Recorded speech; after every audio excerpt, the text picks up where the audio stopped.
Cognizant to the needs of our learners, parents, and teachers, the Department of Education provided us with powerful tools for productivity that will allow us to foster critical thinking skills, problem-solving skills, communication and collaboration skills to be compassionate, responsible global citizens. Join us and discover new ideas in our series of professional development training program with the ICTS EdTech Unit and Microsoft Education Philippines. Together, we will equip our learners and empower our fellow educators for a dynamic future. Para sa bata, para sa bayan, at para sa guro. Sulong Edukalidad.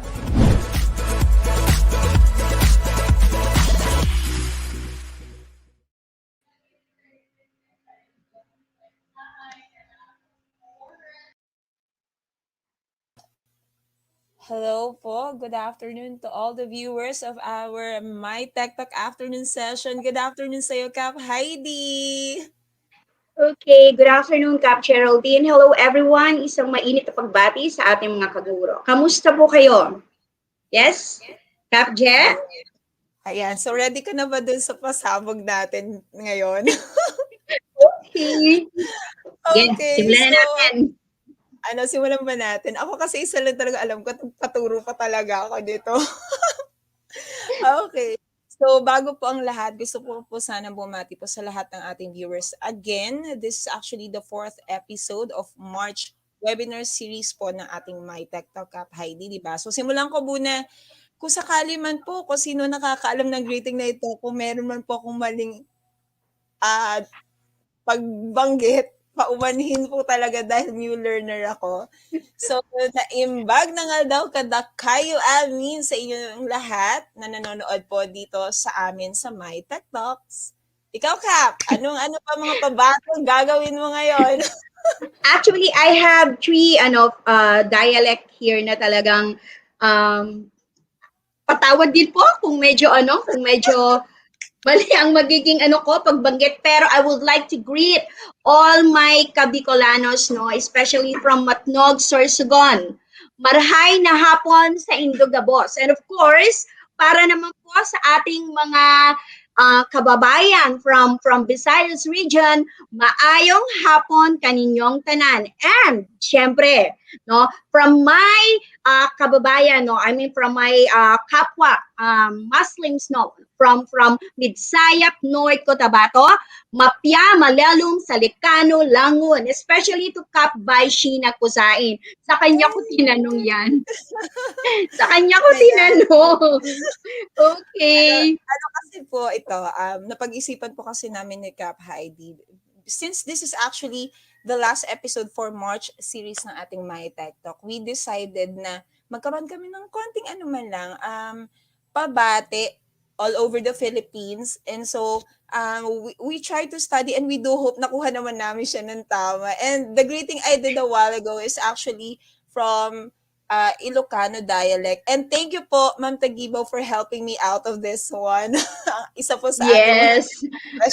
Ako din, nagtanong-tanong din talaga. Yung from our co-mayas, di ba, Kap? Yun yung ginawa natin. Yes. Okay, so Kap Je, ngayong hapon ay muli po tayong magsasama-sama muli, para sa ika-4 na espesyal na Sabado ng Mi-TechTalk. Katulad nga ng sabi mo, Kap, para sa buwan ng Marso, kung saan ay ating sineselebrate pa rin ang National Women's Month para sa temang Juana, laban sa pandemya, kaya. Excited ka ba? 4th Saturday na. Akalain mo tayo mag-e-end ng 4th episode. Kaya nakadalawa tayo. Diba? Gusto ko lang din po i-DN na ito pong ginawa ng ETU, giving honored and at the same time giving recognition to all the women, not just in the Philippines, but worldwide, kung ano po yung kayang gawin with Kap, with equality sa mga kalalakihan. And syempre, hindi lang tayo mga babae i-recognize, Siguro yung ating ability as a woman, yung binibigyan din sa celebration natin itong buwan natin. And that's why we also wearing violet or purple, as they mentioned. Purple pa rin tayo. The color of the month. Yes. Okay. Siguro, Kap, better introduce our topic for this afternoon para makilala din nila yung ating pong mga special speakers, di ba? So, ano po ang ating Okay. topic this afternoon, Kap? Yes, but before I'll go on with the introduction of the topic, no, nais ko pong pakiusapan po ang ating pong mga manonood na please stay with us up to the end of this session or this program. Tayo nga ay simultaneously napapanood via FB Live, My-TechTalk page, and via YouTube. Yes. Para sa ating Team FB, just type in www.facebook.com/depededtech or www.facebook.com/mytechtalk. At para naman sa Team YouTube, just type in your browser www.youtube.com/c/educational technology unit. Okay, so eto na nga. So our topic for today, Cap, this is actually the last letter, no, in the acronym STEM, which is Yes. mathematics. Okay, so our topic for today is mathematics, analytics, and game-based learning helps students develop 21st century skills. So, So yan, grabe. yan ang Nasa fourth letter na tayo, Kap. And from the yes, very beginning ng ng ating session for this March, ang binigyan the N to give importance is actually the STEM, kasi hindi lang because Women's Month or whatsoever, but to have an idea to be given and delivered to everyone kung ano ba tong sakop ng four academic discipline na to, and ano yung kahalagahan niya ngayon. Hindi lang dahil sa remote learning process or even pandemic or any kind of reasoning, but ano yung magagawa nito sa atin in our future, 'di ba? So yun talaga po yes, ang isa sa mga nakikita naming vision why we want to deliver to you how important STEM is right now, 'di ba? So yes, Kap, Cap, ipapakilala ko po muna sa inyo for our opening remarks. Siyempre, gusto yes, ko po muna i-recognize natin ang ating director sa ICTS, no other than Director Abram YC Avenil. Hi sir, good afternoon po. good If you are afternoon watching, hello po. po sa inyo. And of course, we will be having our opening remarks together with our EdTech specialist and in behalf of Sir Mark Anthony CC, our head sa ating ETU, and of course, ang ating pong kasamahan din na si Sir Mark Anthony Hamisal. Hi sir, if you are there watching, hello po. No other than our one of the EdTech specialists in our COMEA, Dr. Rubelin Cabardo Pastrano, our EdTech specialist. Hi Cap, good afternoon. Yes, an awesome and amazing afternoon po, lalo na sa ating magagandang host, no, si Ma'am Geraldine at si Ma'am Heidi. So good afternoon at sa mga nanonood naman, sa mga viewers naman namin, mapagpalang hapon po, maayong hapon sa atong tanan. O, yung mga host natin, di ba, nagbigay sila ng mga greetings in different dialects. So since Cebuano naman ako, so maayong hapon. Maayong adlaw! Yay! So for today's episode, we will be talking about mathematics, right? And we all know that mathematics is everywhere. And it's one of the crucial subject for our students and professionals as well. Then this particular uh, aspect, especially when it comes to STEM, we use mathematics for analyzing data, okay, pattern recognition, evidence seeking, or even in game-based learning. So yes, computational skills are built in. Yeah, so it offers also a way that is quite helpful for students to understand complex information. So as I have mentioned earlier, that mathematics is everywhere. So it applies almost every career field. So kung nasaan career man tayo, kahit munting bata nga, 'di ba, yung pera na hinihingi natin sa ating mga parents, no? Ayun, may math na din 'yon, 'di ba? So, again, math is quite essential to learn at schools, kahit sa bahay natin, o kung saang field man tayo. Okay, so with that, I formally welcome you all in behalf of DepEd Philippines, lalo na po sa ICTS, Educational Technology Unit. So welcome, welcome, welcome everyone.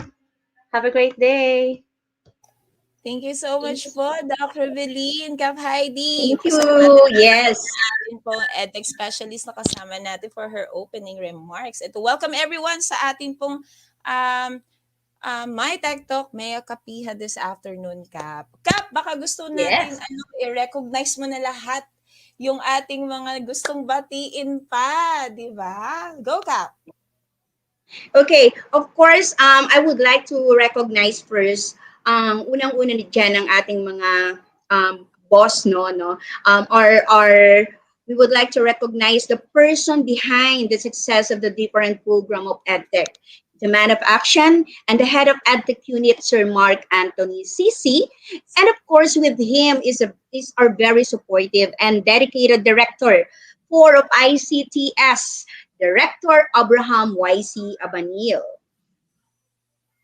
Ayan. So, of course, we would like to greet all the EdTech specialists of this year na nakakasama po natin. Siyempre, ang R3G.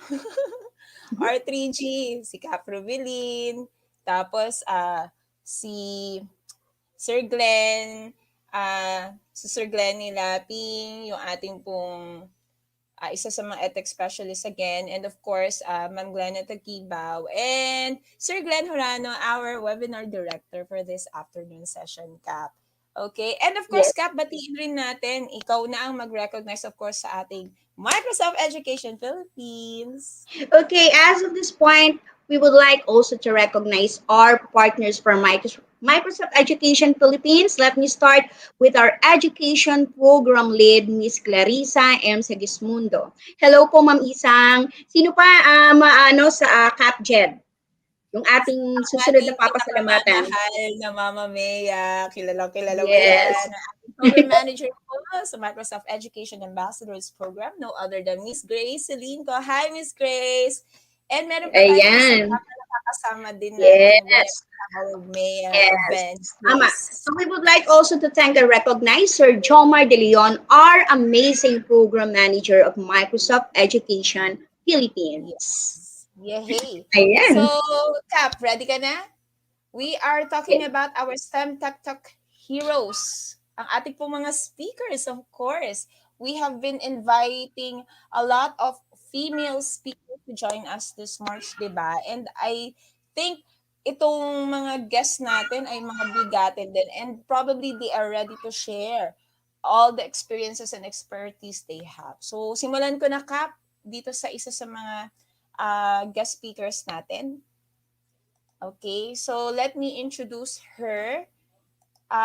Ito po ay nakasama na namin sa aming mga training din, and isa to sa mga kinikilala naming good mentor at the same time. Okay, so let me introduce her to you. Okay, wait. Nako, nasaan ang aking ano? Andiyan lang yan. Ang haba kasi ang haba talaga ng magiging introduction mo. Yes, pero in fairness to her, nung nabasa ko ang kanyang bio note, grabe, na-amaze talaga ako. Kasi would you imagine, yung kanya pong journey on her career, sobrang galing. Alam mo yun, Cap, sobrang galing. And I really, really admire her do sa kanyang mga achievements so far. And for sure, meron pa yan in the future. So, bigyan ko po muna kayo ng idea about her bio. So, actually, our first guest speaker, has her classroom teaching experience sa Xavier Junior High School way back 2008. Then, naging instructional technology specialist po siya ng 2013. And naging part po siya as Education Technology Specialist and Learning and Development Officer sa BEST program or BEST program of AusAid. Way back in between 2015 and 2016. And as of the moment, 2020 and onwards now, 2021, she's actually one of the senior education program specialists sa National Educators Academy of the Philippines or NEA Department of Education. And of course, isasabihin ko pa ang kabuuan ng kanyang bio note, maa-amaze din po kayong katulad ko. So please welcome one of the guest speakers today, our very own Miss Mary Anthony C. Sheras. So ma'am, good afternoon po. Good afternoon, maayong hapon sa tanan. I'm happy to be part of this last stretch of the celebration of International Women's Month. Ayan. Good afternoon, ma'am. Afternoon sa inyo. Thank you po. Okay, so Cap, please lead our next speaker. Okay, our next speaker obtained her Bachelor of Science in Information Technology, major in Software Development degree at Colegio de San Juan de Letran, and graduated cum laude from her class. Wow naman. Yes. Latin honor talaga, Kap. Nakakabilib. She is a Microsoft Education Ambassador and a Google Certified Educator Level 1. Currently, she is a senior high school teacher at Limay Senior High School, handling animation, NC2, and net programming, NC3 subjects. Aside from working as a teacher, she also works as general virtual assistant outsourcing angel from Division of Bataan, Region 3. Let us all welcome Ma'am Chaser Cherise C. Gatchula. Hello, good afternoon po sa lahat. Good afternoon po, Ma'am Heidi. Good afternoon, Ma'am Geraldine. Good afternoon, And good afternoon sa lahat ng nanonood. I'm so thrilled to be here and thank you for having me po. So thank you din po sa inyo, Ms. Chaser. Moving on tayo sa ating next guest speaker. Of course, our next guest speaker is a Master Teacher 2 of TLE, ang kanya pong hinahawakang subject. Then, she is a BSIE Electronics major. Wow, ha? Then, with Master's degree in Educational Management and also have the following achievements: Trainer's Methodology Level 1 sa CSS, NC2 CHS, NC2 Electronic Product and Servicing or EPAS, and also one of our colleagues sa Microsoft Education Ambassadors Program, no other than Ma'am Eileen Javides. Good afternoon po, Ms. Eileen. Good afternoon po, Ma'am Heidi and Ma'am Geraldine, and to po. my co-speakers. Thank you for the opportunity that is given to me to be with you in this journey. And Thank you, Ma'am Aileen P. Habines. Now, for our last... Okay, Kap? For our last speaker, she is an education program specialist in DepEd Division of Cagayan de Oro, Region 10. Prior to be working in the division office, she was a teacher for 11 years in primary elementary grades, both in private and public schools. That includes being a grade 2 math and self-contained grade 1 class teacher, teaching all subjects, no? Alam mo naman sa elementary, all subjects yan. Apart from teaching, she is also recognized as an educational technology enthusiast, conducting innovations and researches related to the use of technology and ICT in education. She is also a Microsoft Education Ambassador, Microsoft Innovative Educator, and Microsoft Innovative Educator Expert from Region 10. Ma'am Roxanne H. Fuentes, Education Program Specialist 2. Hello, good afternoon. Thank you for having me. This afternoon is going to be awesome with you guys. Wow. Okay. Thank you po. So, Cap, siguro magbigay muna tayo ng mga short reminders lang before we start our Q&A portion later to our guest speakers first. Yes, for our evaluation link, certificate of participation and recognition, no? Para sa mga yan, just visit training.eped.gov.ph, then enter your unique username and password para ma-access natin ang mga quizzes na nasa Learning Management System or LMS.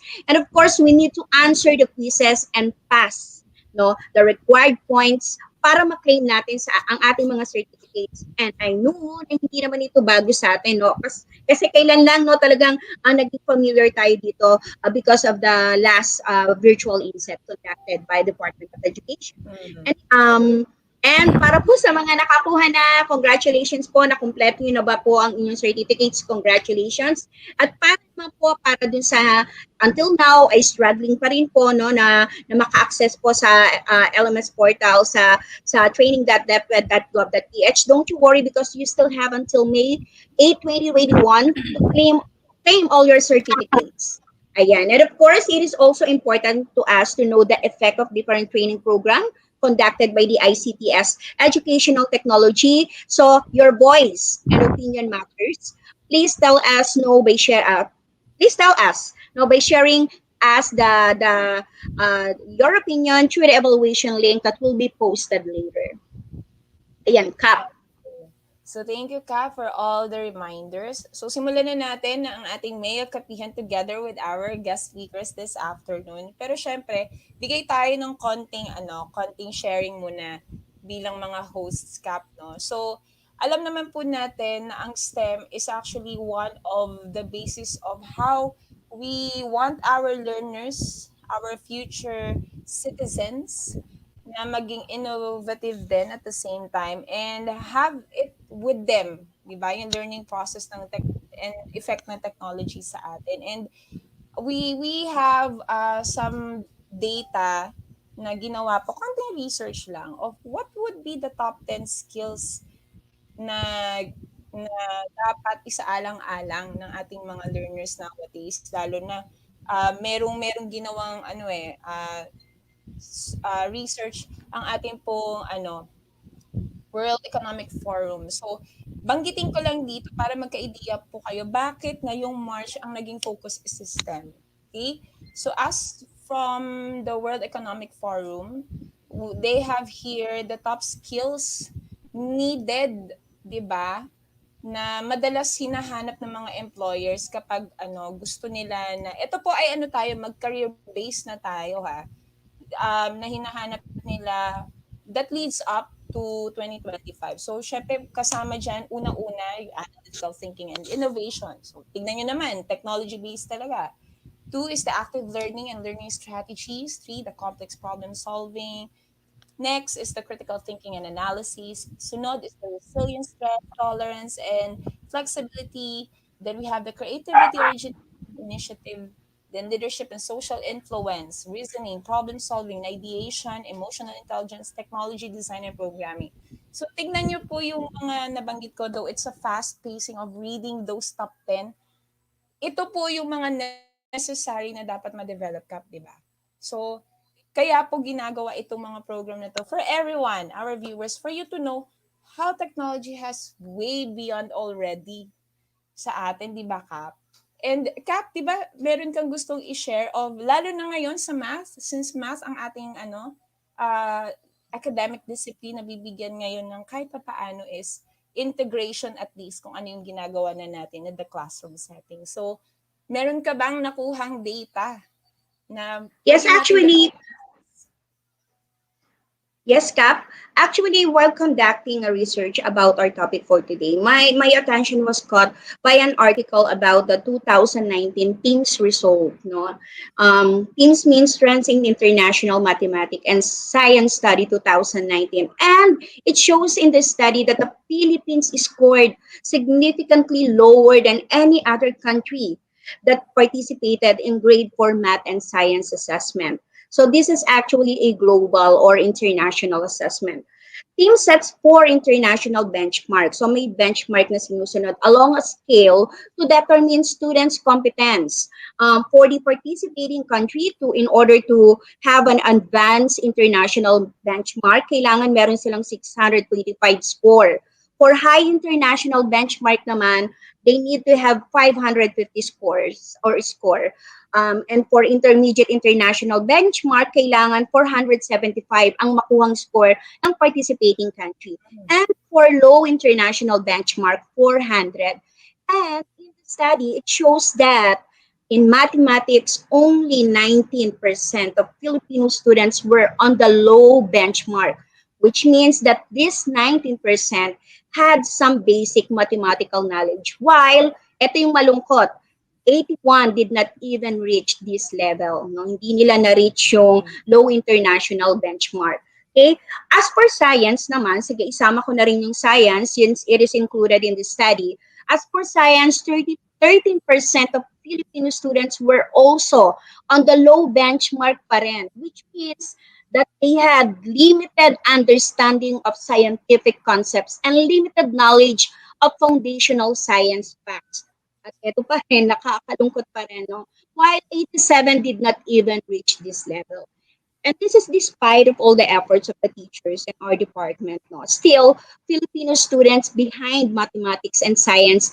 And this is a challenge actually to our department and of course to teachers like us on how we're going to address these learning gaps when it comes to mathematics and science. And of course, when we're talking about mathematics, laging kasama dyan ang analytics and game-based learning.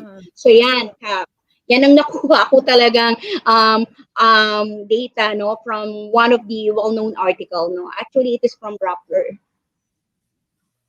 Okay. So dun po sa shinare ni Cap Heidi kanina, I think the first question really suits this one para at least magkaroon tayo ng basis on how our students actually doing right now, no? So siguro in terms of idea, or maybe kung ano man po yung nagiging experience lately, not just as a classroom teacher or kung ano po yung nakikita based sa mga ginagawa nating researches, diba? So, I'm giving this question, our first question, to our first two speakers, okay? So, the first question is, how do you think our learners perform when it comes to math? So, bakit nagkaroon ng come up siguro po ng ganong survey based po ito sa naging sharing po ni Kapag. Or maybe if you have your own data analysis about the performance of our learners in math. So how do you think our learners perform right now in terms of this subject?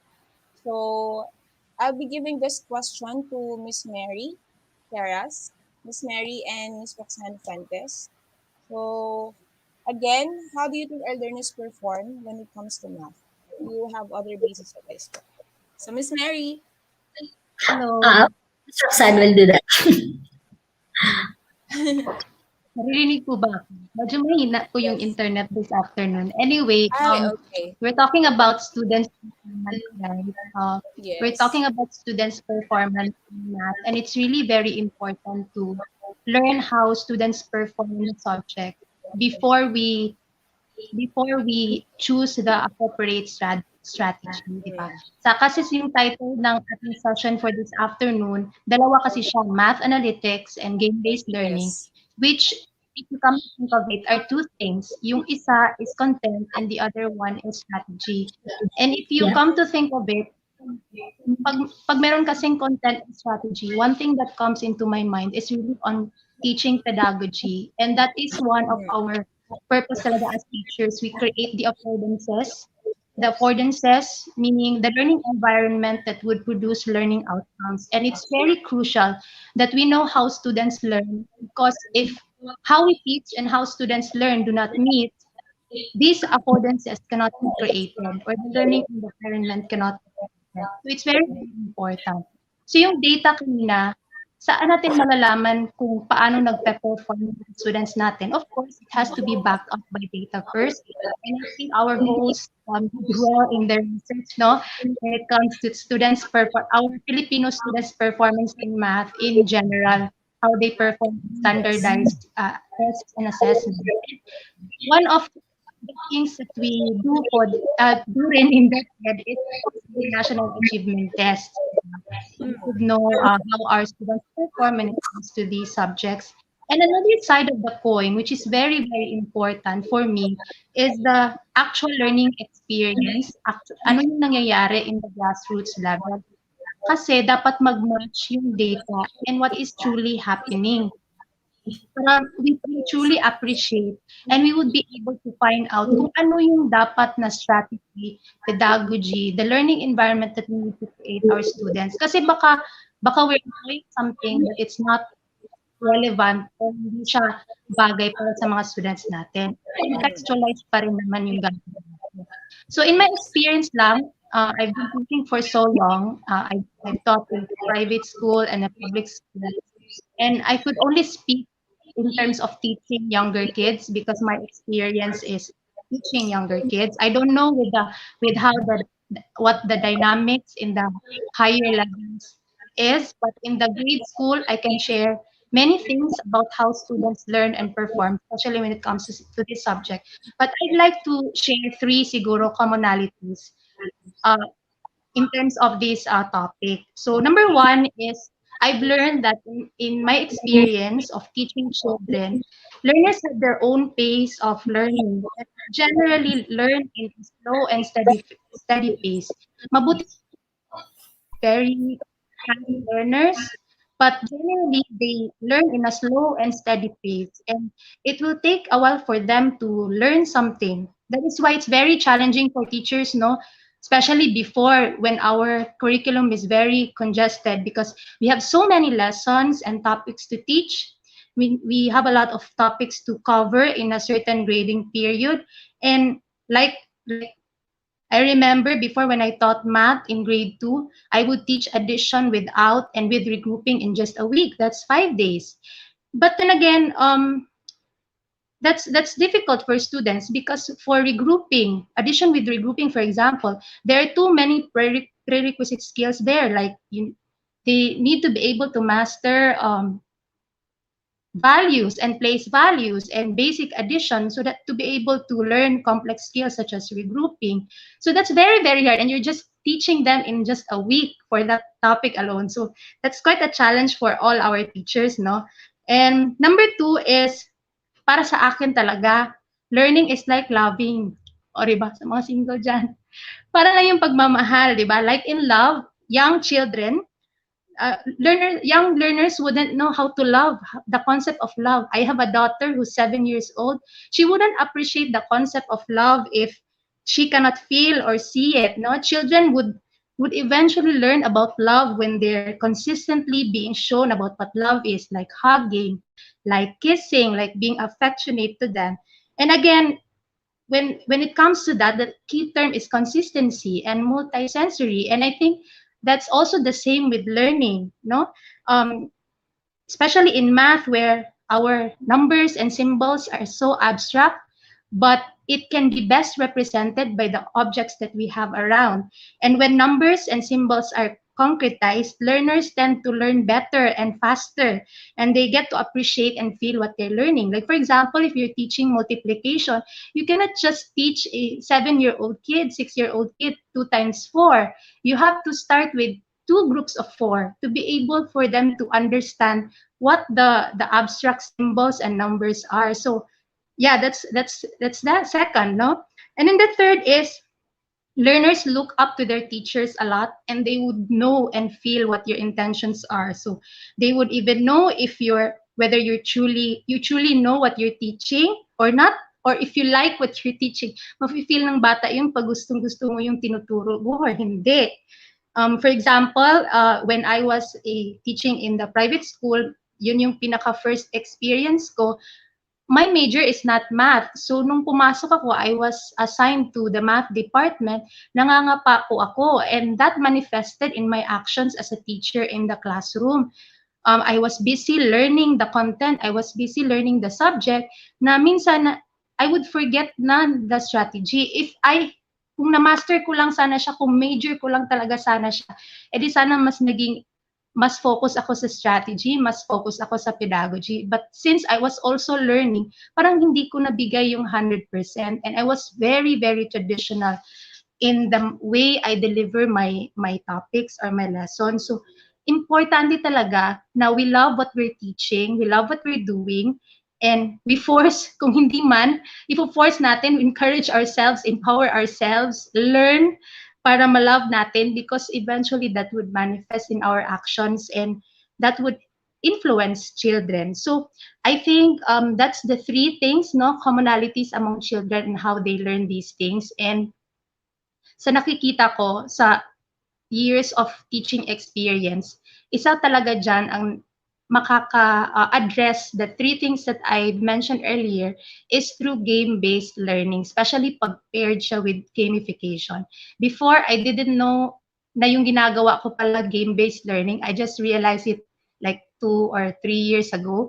But yeah, I think Miss Mary would also discuss further on game-based learning later. So you would truly appreciate what it is. Probably you teachers are already doing it. You just don't know that you're doing it. So you'd get to appreciate what game-based learning and how you would be able to do it, to apply it to teach your kids, to be analytical, and to appreciate our math subject more.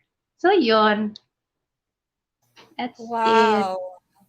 Thank you so much for that, Miss Roxanne. Grabe, yung sharing po na ginawa niyo to answer that question really gives us idea na ganito pala kalawak yung dapat natin big emphasis no on having this study. And like what Ma'am Roxanne kanina mentioned about Miss Mary or something about the game-based learning, maybe we will be going to the next question because Miss Mary have something for us about that. So I think Cap Heidi will proceed with the second question to our other guest speakers. Please. Thank you. Yes. Thank you again, Okay, Roxanne, for the first. Okay, for our second question, no, I would like to address this question to Mom Chaser and Mom Chaser, Charis Gatchula, and Mom Aileen P. Abines, no. Mga ma'am, how can we help our students to be ready for STEM, especially in mathematics po? How can we help them acquire the top 10 skills of 2025? Paano po ba? Good afternoon, ma'am. Sige po, ma'am, Ma'am Yes, Aileen. good afternoon po, ma'am. In my experience as teacher, because I'm already 31 years in the service, about 32, and as I look at my yung co-speaker ko din, parang ako lang ang ano. Anyway, I am proud to say that I am already almost 32 years in the service. Actually, ma'am, when we talk of the helping our students to be ready for the STEM, especially in mathematics, it's just a matter, since we already offered STEM, so the only thing we can do is sustaining the sustainability of offering STEM. In our school, in Attorney Orlando S. Remando National High School, Davao de Oro Division, Region 11, what we are now on the second year, and most of our students, since I am not a STEM, I mean senior high school teacher, I'm a junior high school teacher, but I played an important role, especially on the mindsetting on the part of my students, because one of my students asked me, "Ma'am, is there any course in college wherein there is no mathematics?" So what comes into my mind is that it is really on the part of the students, parang negative sa kanila, di ba? Pag sinabi nilang mathematics, parang even in our old ancestors, siguro naka-instill na sa mind ng estudyante natin na mahirap ang math. But then one of my professor in college in Mindanao State University, Ligan City, told me, if you failed in math, you major in mathematics, kung ano daw yung ayaw mo, yun ang pagtuunan mo ng pansin. So yun din ang senior ko sa mga estudyante ko. Kaya nga, most of our graduate in Attorney Orlando, especially we offered special science class. Instead of going to other schools, they already enrolled, they pursued their senior high school here in Attorney Orlando S. Remando National High School. Okay, when it comes to acquiring the skills, I think last Saturday, it was already mentioned by Ma'am Jade Agang-ang, the 10 adaptive skills. I mean, the skills, there were 10 skills. To mention, the adaptive thinking skills, the communication skills, the collaboration skills, the critical thinking and problem solving skills. This is where mathematics comes in most of the time. Then another one, the 5 is the personal management, the inquiry skills, wherein we can also integrate mathematics based on the inquiry, because especially when they made a project, they have to come up with the fact, and that we cannot separate mathematics with science, with technology, with engineering. It is always part of our, one of my emphasis to my students. I always told them, you cannot evade mathematics, because even in our daily lives, there is always math, wherein we are caught unaware that we're already using math. So as an educator, it really plays an important role for us educator to motivate our students that math is not difficult subject. Math is easy. If we there is no such thing as we hate math. There is no such thing as yung math mahirap talaga, kasi part yan ng buhay natin every day. So that is why the foundation really starts, or the mind conditioning or the mind setting of our students to love mathematics is really on the part of our, for us educator, no? And then when I teach my student, because I am also a teacher in the special science class teaching electronics, basic electronics, and I told them that math is a basic tool in all subjects. As long as you know the basic principle, the basic foundation of mathematics, it does not change even when you reach college. I told them, and some of them were, in fact, I have lots of students who are already successful in their career, and I am proud to say one of our division school superintendent in the division of Panabo City was once also our division superintendent in Davao de Oro, in the name of Dr. Renante Solitario. He told me, "Ma'am, you are proud. Proud ka sa akin, ma'am, kasi ako ang pillar. Ako ang pillar mo, ma'am, because I am also your product." Even the one who assisted me this afternoon, Mr. Paul Polache, he is already a doctor in philosophy, and he is also a MEA, certified MEA. I am proud to say that even when he reached at the though siya doktor na, ako hindi pa, pero proud ako kasi nag-assist din siya sa akin ngayon. Nasa backstage siya. That is why, yun ang masasabi ko, nanggaling talaga sa atin as teacher. Kahit anong area, teacher talaga ang mindsetting, educator talaga ang nakasalalay ang success ng ating mga estudyante. 'Di ba, ma'am? Yung sinabi kanina ni Ma'am Roxanne, when during her first year of teaching, she was given a load in mathematics. I myself, I was given also a load in mathematics, teaching mathematics algebra. Though I am not major in mathematics, still I really have to teach. So I really look for some means to teach my students to make the lesson more easier. And even in since I am master teacher, we are asked to have a adapt a school program in our district. When we had our class observation before the pandemic, I observed one of the teacher in our district, in Mako district. I observed mathematics. I appreciate her way of style in teaching mathematics, yung mga equations. Ang ginawa niya is she grouped the students and she gave an activity that to let the students able to simplify a simple equation using a game. So sabi ko, hindi pala mahirap ang mathematics.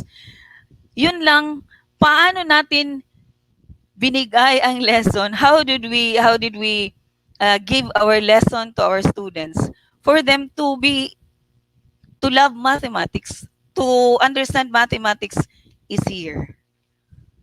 Because when they will land a job, when they will be in college, they will be more competitive enough, no, in the near future. Yung 2025, ang magagamit na nila sa mathematics is yung technology natin, yung ginagamit na natin ngayon. So dapat nanggaling talaga sa teacher ang foundation ng mga estudyante natin. So maibalik din sa atin ang question, di ba, mga ma'am? Okay. I think I will give more. May ma-share din si Ma'am Cha. Ma'am Cha? Parang na-share nyo na po yata lahat. Just to give an addition to what Ma'am Eileen said. Sabi nga po natin, most students have the perception na math is really difficult. Kahit anong grade pa yan, grade 1, kahit senior high school pa yan, grade 12. When they hear the word math, makita lang sila ng numbers with letters. They have the thinking that it is very difficult. So for us teachers, what we can do is to remove that mindset, to break that perception that math is difficult. Yun po talaga yung pinakamagandang magagawa natin para ma-ready natin ang students natin for STEM and para makakuha pa sila ng other skills na kailangan nila for 2025. Kasi po, ang nangyayari po sa mga students natin, dahil nga takot kaagad sila sa math, ayaw kaagad nila ng numbers and letters, kahit anong lesson na ibigay mo sa susunod pa, ang nangyayari, nire-reject na nila. Diba? Yeah. Kasi they have the perception that they hate it. Sa akin, sa pagtuturo ko po, I'm teaching programming, and of course, programming is really challenging. Ayan. But I seldom use the word difficult or hard to my students. Pag magle-lesson na kami and alam ko na medyo challenging yung topic namin, ang sinasabi kong word sa students ko, medyo challenge yung topic natin for today. Especially yung students po natin ngayon, Gen Z. Pag narinig po nila yung challenge, lalo silang naging enthusiastic matuto. Kaya nga di ba pinapatulan nila yung mga challenges sa TikTok kahit gaano pa ka-weird yung challenges. Ayun. Kasi yun talaga yung nagiging perception na ng mga students natin. So yun ang gagawin natin. Parang i-divert natin yung hate nila sa math into another thing which is challenge. We have to make math fun and exciting para kahit wala na, hindi na tayo yung teacher nila, for themselves, maghanap na sila ng more topics about math. And of course, they will go to the path of STEM. And aside from that, dahil gusto natin silang ma-ready for yung skills for 2025, we have to be updated on the tools, the games that they play. Kasi, yun yung gusto nila. Diba? Hindi na, medyo iwasan na natin yung games na medyo luma na. And doon tayo sa games na nakaka-relate sila. Kasi in that way, pag na-integrate natin yung math, yung STEM doon sa ginagamit nila ngayon, mas magiging engaging yung learning process nila. So, yun lang po yung for that question. Ayan, thank you, Ma'am Chaser and Ma'am Aileen. Ako, medyo natamaan ako dun kanina, Ma'am Aileen, no, nung sinabi niyo. Kasi ako yung isa sa mga estudyante before na nagtanong talaga, before applying, no, before nag-enroll ako sa college, nagtanong talaga ako sa advisor ko, meron bang subject o meron bang course na walang math? And eto nga, ang isa sa subject ko is bookkeeping. So, merong math yun. So, ayan. So, Kapjet, punta na tayo sa ating next question. Okay. Gusto ko yung kanina natin na break the perception about math, which we really did. And yung idea na then join them. Diba? Yun eh. We have to go with the for them to learn mathematics well pa, diba? So, itong third question natin, we will be raising this to Miss Mary Sheres because she will be sharing to us what is GameBased Learning is all about. So, for the third question, Miss Mary, what are your thoughts about implementing game-based learning in our present educational setting? And what do you think are the kinds of games based on this kind of learning process would help the students develop to integrate it also to math for them to learn well? Diba? So, Miss Mary, go ahead. All right, so again, sa sharings no ng tatlong teachers talaga, tatlong teachers sa field. So but I like how the discussion went from content na dapat math, and then it ended up with Ma'am Cha na actually it's an integration of things. And I like to say as well to one of the comments in Facebook, because I'm also monitoring the comments, that means they're learning, no?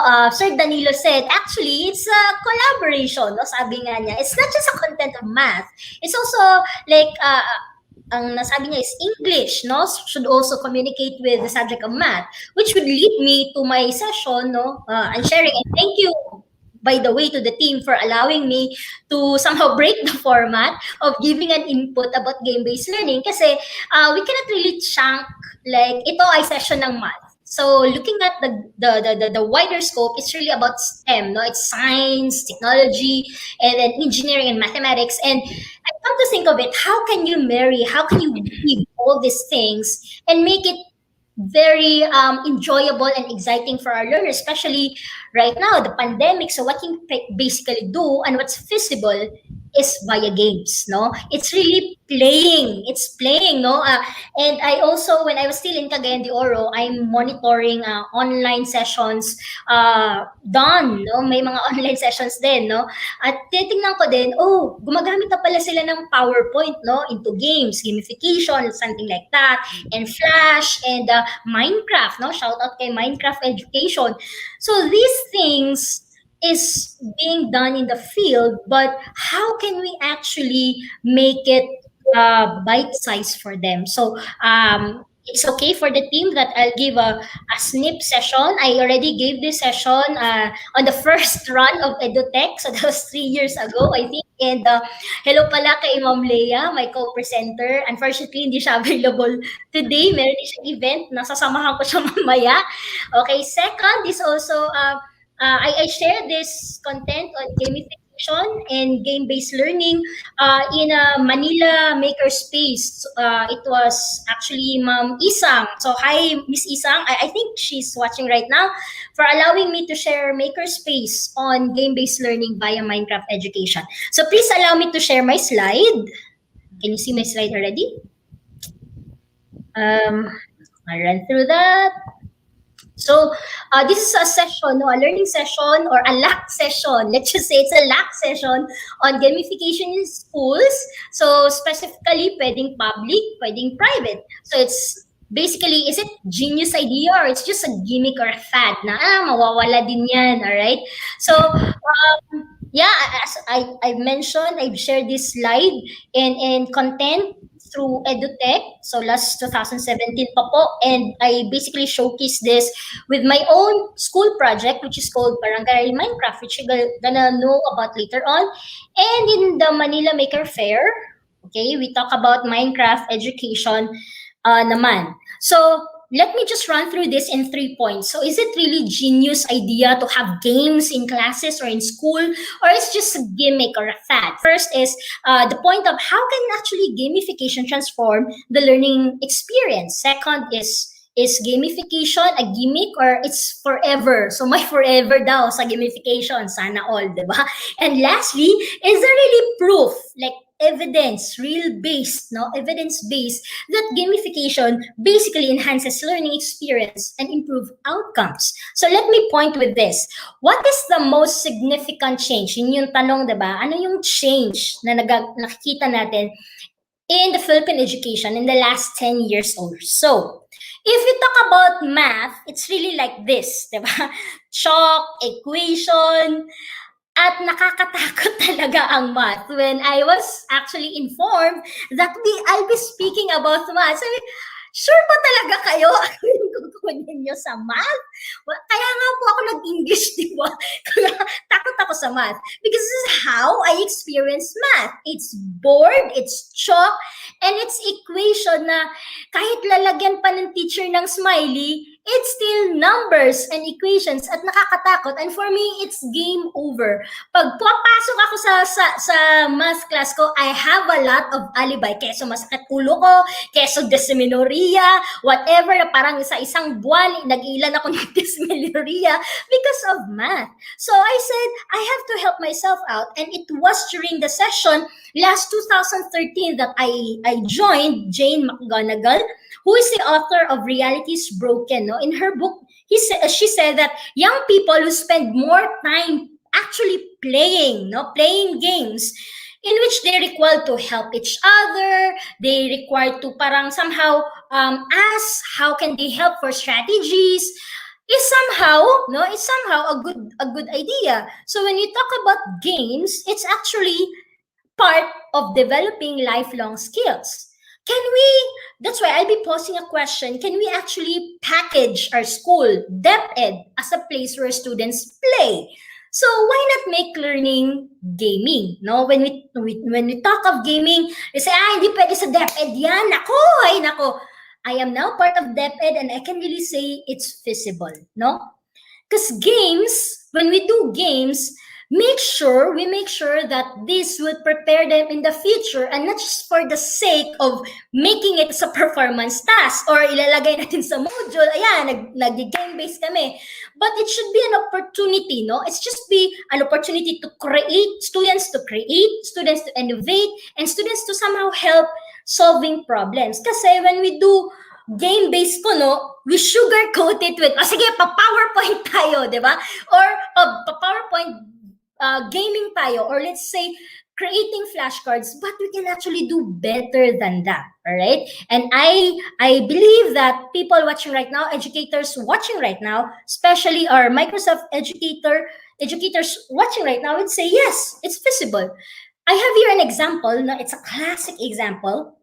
It's Ron Clark Academy, wherein you can say, paano ba yung game-based na yan? Dapat ba lahat naka-online? Hindi po. It's actually the culture and the environment of gaming in learning. So in this school, no, Ron Clark Academy, they sort their school into houses, or they call it like parang Harry Potter, di ba? May mga four houses, may Slytherin, Gryffindor, whatever. Here, ganun din. And the theme is, it's the quest to learn. It's basically pushing our learners to do best in their classes. So, paano ba to? Naka-modular kami. Pwede naman din po, di ba, sa klase nyo. Let's just say, in one particular DepEd school, pwedeng in a class of 24, pwedeng yung 24 na yan, i-group nyo, magiging one big house, no? A big house for quest of learning. And it doesn't always goes with technology. Hindi naman sinasabi na game-based, hindi, dapat online. Wala ngang internet sa amin eh. Ito nga, nagkakaproblema tayo sa isang connection natin. So it's not just about online gaming, but actually offline, and pwede mong pagpawisan.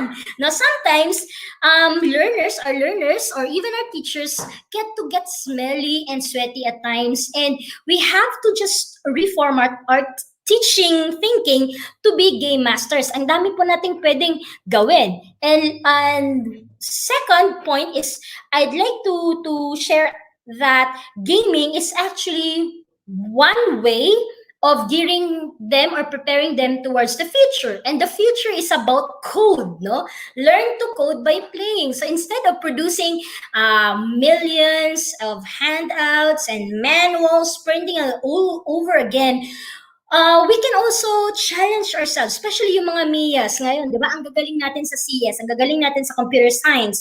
Why not make programming games, no? Let's pool our resources. I'm not even talking about money when we talk about pooling sources, but actually, if may magaling, example, sa senior high school na teacher, magaling siya mag-code, and then pwede siyang gumawa ng isang software na mararan offline para sa kanyang school, no? Or let's have a MEA project that really creates an impact. And here is a classic example, learning how to code. So it's not just basic learning how to code, but actually making a difference by creating programs and products. So how can we somehow seamlessly put gaming into DepEd or into education. So let's embrace failure. 'Di ba? Sinasabi nga natin, hindi natin kaya yan, o hindi natin kaya yan na wala kaming facility, wala kaming licensing. Part of that is to embrace that there are things that you cannot do. That's why we benchmark. That's why we ask help. That's why we have MEA who are in the private schools. All right, shout out to them. We can actually tap them for benchmarking and guiding us, help us, guide us as we do our gamification in our classes, in DepEd or in my classroom. Because it's just way of saying that we appreciate feedback and we can actually bounce back. And let's also celebrate wins, no? Small wins lang. Example, yung na-observe ko sa isang class, no, isang public school class dito sa Division of Cagayan de Oro, small wins. Yung teacher, medyo ano na siya, I think on her 30 years of teaching, first time niya mag-online class, no? Online class. Tas I was just in the backstage and really looking at how she manipulate the slide presentation, how she make use of videos and even somehow demonstrate how to do the game, no? So pagkasabi niya, oh my God, for 30 years of teaching, alam ko pala mag-on ng computer, alam ko pala gamit ng PowerPoint, alam ko pala mag-integrate and mag-embed ng game sa klase ko. So let's celebrate small wins and eventually it will ripple it into a big impact. And lastly, let's foster voluntary learning, no?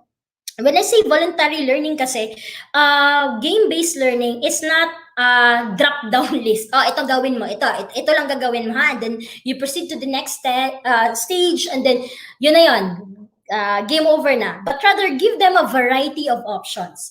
Yun nga lang yung catch doon, no? Teachers should be game masters. So when you say a game master, you should plan out all possible roles na pwedeng gawin ng isang estudyante. Pwedeng sabihin ni student, hey ma'am or sir, no? Sir, hindi ko po alam maging ganyan. So let them, if hindi nila kaya, pass muna sir. Meron pang ibang option or pass muna ma'am, may ibang option. So give them things, tools, okay, in gamification or in learning that could somehow scaffold them to achieve the task. Huwag yung, hindi namin alam. O sige, bahala ka. Di wala kang performance task. Hindi ganun, no? And why not actually make use of game to connect them to their future? So these are my students before, all right? It's just making use of Microsoft Excel as their blueprint. So may blueprint sila to construct into a city. So yung mga students ko naman divided into roles. So itong nasa picture na to, engineer siya, no? Engineer siya. Ang gumawa ng blueprint, ang role niya ay architect siya. So these are just simple apps or tools that you can actually use to make it connected to their ambition. So this kid wants to become an engineer. The other kid creating the blueprint wants to be an architect. So making things effective, no? Integrating games in the classroom is feasible if we know the importance of context and understanding the learners. We need to know who are they, where are they coming from, what are their resources. That's why when we do game-based learning, maybe offline or online, we have to know the inventory list. Meron dapat tools, meron dapat inventory list na sasabi, oh, sinong walang wifi, sinong merong wifi, sinong walang ganito, sinong merong ganyan. And then the teacher as a master planner could somehow effectively create strategies, no, and scaffolds to make game-based learning feasible in his or her classes. And most importantly, hindi tayo mag-focus sa strategy of gaming, but what's the learning objective, no? Balik tayo dun sa MELCs. Balik tayo dun sa ano bang expected ng learning. Pabibo lang ba ang gamification? Fad lang ba to? Or, sabi ng MEA namin, dapat namin gamitin to. But what's the goal? What's the learning objective? That at the end of this session, anong skill ang malalaman ng students? Anong ma-achieve niya, di ba? Because when you experience the game and the structure around it, it's somehow, it should be connected, no? it should be it should be like working all together seamlessly. That's why yung may nag-ask, no, one of the comments, how can we actually make things work in gamified learning? First is you really have to plan it out as a school. Hindi pwedeng ikaw lang, no? Dapat, yung sabi nga ng teacher, hindi lang kasi math yan, dapat mag-coordinate din sa English. Yung Barangay Minecraft, the one that I shared earlier, hindi lang kasi ano yun eh, hindi lang siya computer kasi nag-teach akong computer on my last stretch as a teacher in a private school. Hindi lang yun siya pang computer, nag-integrate din ako ng science kasi 'di ba doon sa futuristic city may drainage system diyan, may waste management system diyan. So nag-integrate ako ng science, nag-integrate din ako ng math, nag-integrate din ako ng Filipino, nag-integrate din ako ng English. So imagine the 7 performance tasks boiled down into one. Yan po ang possibility ng game-based learning. So imbis na 7 performance tasks, isa na lang, 'di ba? Isa na lang talaga. And we have to identify the needed resources. Hindi po pwede, sige, mag-game-based learning ako. Oh, anong kailangan? Hindi ko alam. So, huwag ka na lang mag-start. So, inventory first, assess first, yung kakayanan nyo. Kung hindi nyo naman kaya, please seek help. May mga MEAs tayo dyan na mga resources, no? Sila, resource speaker nyo when you do the teaching or preparing for the teaching. So, pwedeng, pahiram naman ng ganito, turuan mo naman ako, paano ba to gawin in my context of my school? Small school lang kami. Possible ba ang game-based learning? So, when you need to identify resources, I'm not talking about financial resources. It's skills, no? Skills, strategies, and of course, your dedication to really achieve it. And lastly, apply the gamification element. So sometimes, no, na-excite na si teacher, na-excite na siya, sige, gamification ako, game-based ako. Pero nakalimutan natin ang structure ng lesson. Hindi pwedeng mag-Minecraft lang sila for the 45 minutes. No? Anong flow ng session mo in that particular day? So dapat may structure ka din, no? May structure ka din. And how can, like, to this point question, how can gamification transform learning experience? We may optimize the new information. Sabi nga, for DepEd, it's modules, diba? Modules. Although there are like, it's a limiting platform, okay? Platform, because it's print, okay? It's print, it's flat, but it's a new information. Paglalagyan mo ng games yan, mag-iibang mukha. Hindi lang yan nagmumukhang module, no? Magkakaroon siya ng creativity na, pwede palang ganito, ganyan. So, can also improve, no? Motivation and engagement. Kasi ang tingin ng bata, ay, math na naman. Hindi. Pag alam ng bata, maglalaro kami sa math. Yes, math na naman. Diba? So, iba yung framing. Ang tinatawag nga niyan ay maker mindset. Diba? Iba yung mindset ng bata. Pag alam niya na sa isang math class ay maglalaro siya, hindi talaga siya magsiskip ng class. And of course, it builds skills and positive association kasi mag-a-ask na siya, paano nyo ba sinolve yung ganitong ganyan? Ganito lang yan, ito gagawin mo. Alright, so it's somehow not so limiting and flat. Is it here to stay? Sinasabi nga, yes, no? Gamification is here. It may be coined as a different name, but the culture of really helping people, real people with real issues, is somehow gamification. So as long as there's people, as long as there's issue, there is gamification, no? Everyone's saying, hindi pwedeng gamification, pang private school lang yan. Hindi po totoo yan. Alright? Gamification is an equalizer. Lahat po yan pwede. Now, which would lead me to a solid proof that gamification enhances learning experience and improves outcome. Ito po ay output po or evaluation ng aking mga students last 2017 pa po to. In my project, no, in my class, together with other subject areas, Barangay Minecraft projects, sabi nga niya, I'm so happy that in my task, I can work well with my group mates in building. So there's yung sinasabi, collaboration, no, nangyayari. And then here's a case of, I don't get bored doing performance tasks. Hindi daw niya alam, PT pala to, performance task pala to, because he is enjoying, no, doing the task. There's no boredom. And then we have here, which part of the PT is really helpful to you. Sabi niya, the moment that I start building, I felt, we felt that we are like real builders with a job. So parang alam mo yun, nakakonect nila yung anong nangyayari sa klase mo to their future plans of becoming architect or whatever, right? Let me just share with you what happened in my class when we talk about game-based learning in Barangay Minecraft. So these are my students.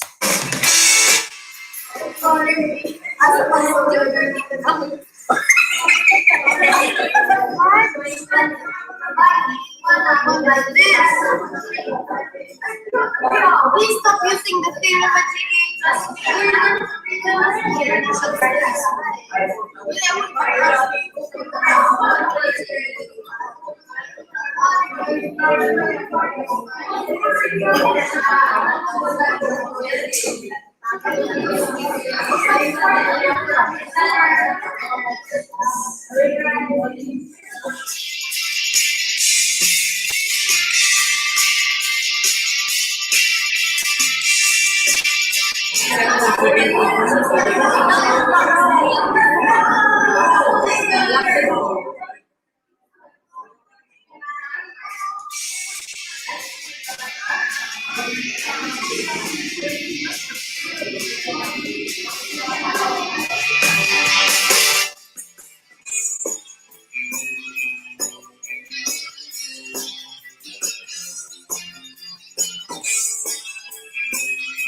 Ayan, so let me end this sharing on game-based learning with this. There should be a way to help kids learn from what they do best. And what do they know best is for them to play. Alright, so maraming salamat po for your time and for being open to know about game-based learning. Back to you. Wow. To be honest, I am so humbled of all the information you have shared with us, Miss Mary. Kaya po pala, ito po ha, by the way, to our program heads po sa Microsoft Education Philippines, nakita ko po sa comment kanina na si Miss Isa nga talaga ay nandito sa atin together with us po talaga. Hi, Miss Isang. And of course, Line Learning and Development Solutions, Sir John Erwin Magno. Hi, sir. Again, alam niyo po, Miss Mary, I never thought na ganun po pala talaga kalawak at ganun kaganda ang game-based learning na dapat sana maging open lahat, di ba? Na sana i-apply nila yon kasi maganda siya talaga. And it would really help the students to engage and learn all the academic disciplines na dapat nilang matutunan. So thank you for that. I really learned a lot, to be honest. Yes. Thank you so much for that. Is Miss Roxanne here pa rin ba? Naku, nawala po siya. Okay, I think you have already mentioned all of what to expect about the game-based learning. And I do hope na yung ating mga viewers, they understand the concept and even how it would work in the classroom setting. And it really answered the question kanina in general. Sobra. Yeah. And kailangan talaga yung sa educational setting natin for our learners to realize na yung mga simpleng playing pala na ginagawa nila has something to do already with the academic disciplines that they are studying, di ba? Thank you so much for that. Okay, so since wala po si Miss Roxanne and she already shared a while ago her expertise when it comes to her status, of course, a specialist as well. Ayan, nandito na po ba si Miss Roxy? Hayon. I think, Cap Heidi, we will proceed with the next question. Ayan, Miss Roxy. Ayan. Yan na po. Laban lang, Ma'am Roxy. Kaya yan. Ayan. Okay. Siguro, Cap Balikan natin. Yes, balikan natin, Cap. Oo. Balikan natin mamaya si Ma'am Roxy, no? Pero bago yan, no? While waiting for Ma'am Roxy, no? Eto, merong naka-flash ating screen. We are learning from you. I love your community. From Ma'am Clarissa Segismundo. Our dear viewers, Miss Ayan. Clarissa Sagismund is actually the Hello po, program Ma'am lead of Clarice. Microsoft Education Philippines. Yay! And kanina, nakita ko rin na nanonood si Ma'am. Yes! Nanonood din, mga kap. Nanonood din si Ma'am, si Yes, Ma'am Miss Grace, ma'am. Naku, Ma'am full Hi, Grace. support our talaga Mama sila sa Mela, atin Miss today. Thank you. Hello po. Erwin, Mano! Ayan. Talaga ano, naman. Talaga naman. Talagang nakatulog sila. Okay. Ayan, thank you so much. So, go on with the next question na lang po muna, Kap. Yes, Kap, for our next question while waiting for siguro proceed na tayo sa pang-apat na katanungan. Then, balikan na lang natin mamaya yung question for Ma'am Roxy. Okay? Ayan. Woo! Minecraft from Jan Erwin Magno. Hello po, Sir Jan. Okay, for a fourth question, no, this is for Ma'am Chaser and Ma'am Aileen P. Habines, no? Ano po yung mga challenges, no? Yung mga nai-encounter po natin in game-based approaches in classroom setting. No, alam ko there's a lot, no? There's a lot. Lalo pa no na yung mga resources natin, especially in public school, is very limited. No? Lalo pa kung tayo ay nasa mga provinces, no? So limitado yung mga resources natin. So with these challenges, what are your interventions? May mga interventions po ba tayo, no, para na ginagawa in order to face these challenges? Okay? So I guess as of this moment, let me start from Ma'am Aileen, from Ma'am Chaser rather. Okay. Ma'am Chaser. Hello po. Ayan. So for the challenges naman, actually there aren't too many problems when it comes to gamification kasi once we tell our students that they will play, lahat yan, mga tuwan-tuwa na yan lahat, no? Lahat sila. Kaso, syempre, of course, we still encounter some challenges. So I have a couple of challenges here. Number one is managing a very active class. Ayan. Dahil nga sobra silang mataas ang energy nila when we say we will have a game, ayan, yung students natin napakataas din ng energy. And of course, during gamification, maingay yung mga bata. Ayan, yung number one problem natin during gamification. May nangyayari pa minsan dahil nga sobrang-sobrang masaya yung bata, medyo disruptive na sa other classes.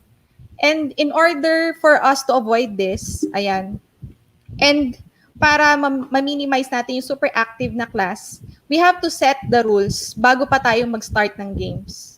Ayan. Dapat malaman nila kung ano yung do's and don'ts na dapat nilang at hindi nila dapat gawin. Like what I do, I always tell them that if they become too noisy during the activity, I will stop. And meron din ako, syempre, pag nag-game-based learning kami, I always group my students. And dun sa groupings na yon, they will have points. Yung pinakamaraming points, of course, may prize. And pag nakatatlong bawal na ako sa isang group, minus points sila. In that way, their enthusiasm is there pa din, pero hindi na sila magiging ganun ka-ingay.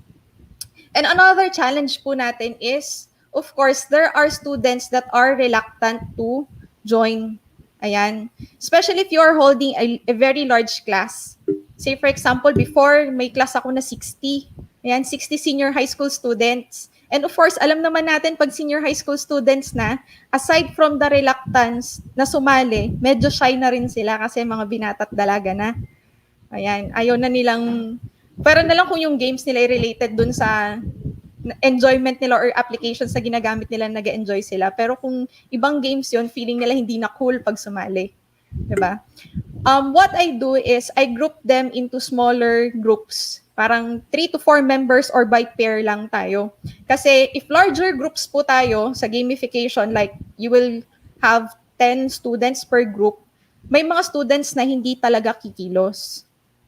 So having a group na 3 or 4 lang yung students or pairs, mapipilitan po yung other students na, of course, sumali. Kasi ayun ang goal natin sa gamification, that all students or the whole classroom must be involved. Ayan. syempre, nakakalungkot naman, di ba, kung merong 5 or ano na hindi susali. And another problem din is, minsan, sa sobrang into sila sa game, they forgot that kaya ka nag-start mag-game or kaya mo ginawa yon is para mas matuto sila doon sa lesson nila. Ayan. Of course, have a clear communication with your student regarding the game and its connection to the lesson. Dapat alam ng estudyante natin na etong game na to kaya natin to ginagawa ay may connection siya. Hindi yung basta ka lang nagpa, di ba? Yung before nung bata tayo, mag-charade lang, tapos isipin, ba't nagpa-charade si ma'am? Di ba, ganun yung mga nangyayari. Pero dapat talagang connected yung ating lesson doon sa game. And dapat clear yon yung connection nun sa ating game. And have prizes. And yung mga winners, syempre, yung group, ang ginagawa ko, yung group winners natin, binibigyan ko sila ng incentives na points. Ayan. Ayan, masaya na sila nun. Sa next quiz nila, meron sila additional 10 points, 5 points. Ang pinakamalaking problem ngayon ng gamification, dati sa physical class, walang masyadong problem. Pero ngayon, dahil pandemic, and most students do not have an internet connection, ayan, not all students can join yung mga games na ginagawa natin. Especially yung mga students natin na walang internet connection sa bahay, walang laptop, walang PC, and some students do not even have a smartphone. Ayan. So, ang pinakamagandang ginagawa ko po dyan, doon sa grupo natin, we have students who have a laptop or a PC. Then yung ibang students, isasama ko sila doon sa meron. And halimbawa, doon sa gamification part, ipepresent na nila yung mismong ating output. Ayan. Yung mga students na walang internet connection, ayan, sa module lang nagre-rely, all they have to do is impart their knowledge, then I will give them a copy of the output para makita rin nila yung output ng classmates nila. Kasi hindi natin mapipilit na yung students ay makagamit ng technology right now. No? So, yun lang po. Yun lang yung mga problems natin for gamification. Ayan. Relate ako, Ma'am Chaser, no? And with regards sa groupings, no, ang gamit ko diyan Microsoft Teams. And I am actually using breakout room, no. Ayan, so ayan, pakinggan naman natin from Ma'am Aileen T. Habines. Okay, good afternoon once again, Ma'am Heidi and Ma'am Geraldine, with my co-guest speaker, Ma'am Mary and Ma'am Cha. I think Ma'am Cha already shared a lot. Likewise with our school.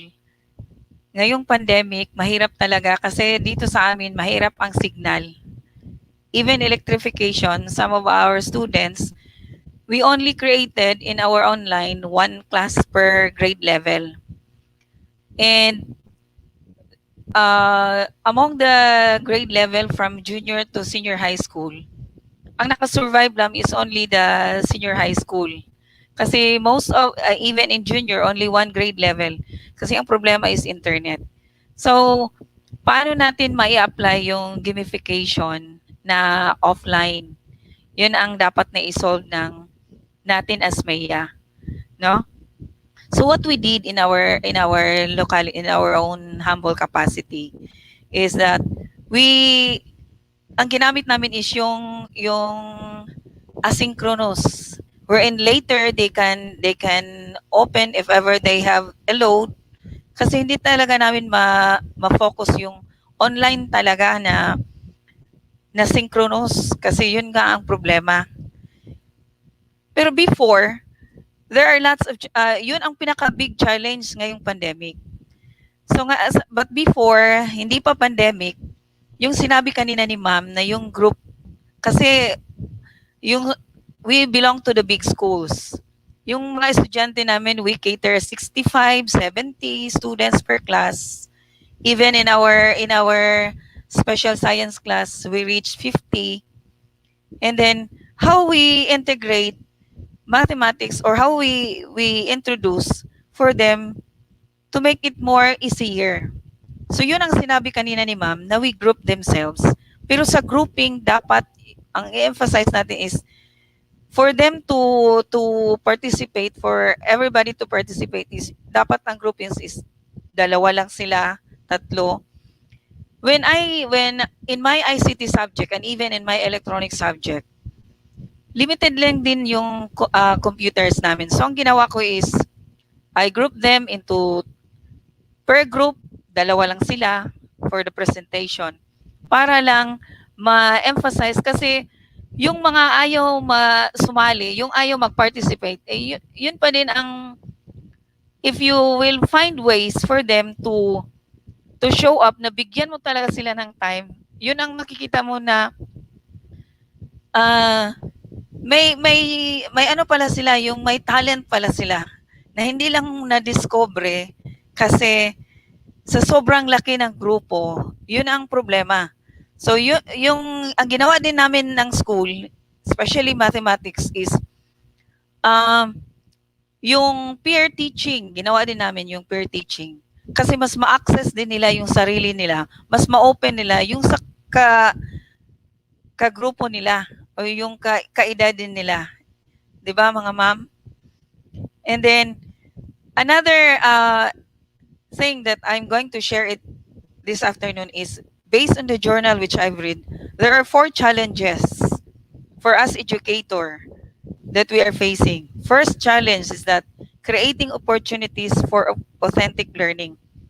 What is this challenge, creating opportunities? This is where we are going to encourage students to learn through hands-on. So yung sinabi natin kanina, collaborative projects that address real problem relevant to their lives. So the challenge is based on problem-based, project-based.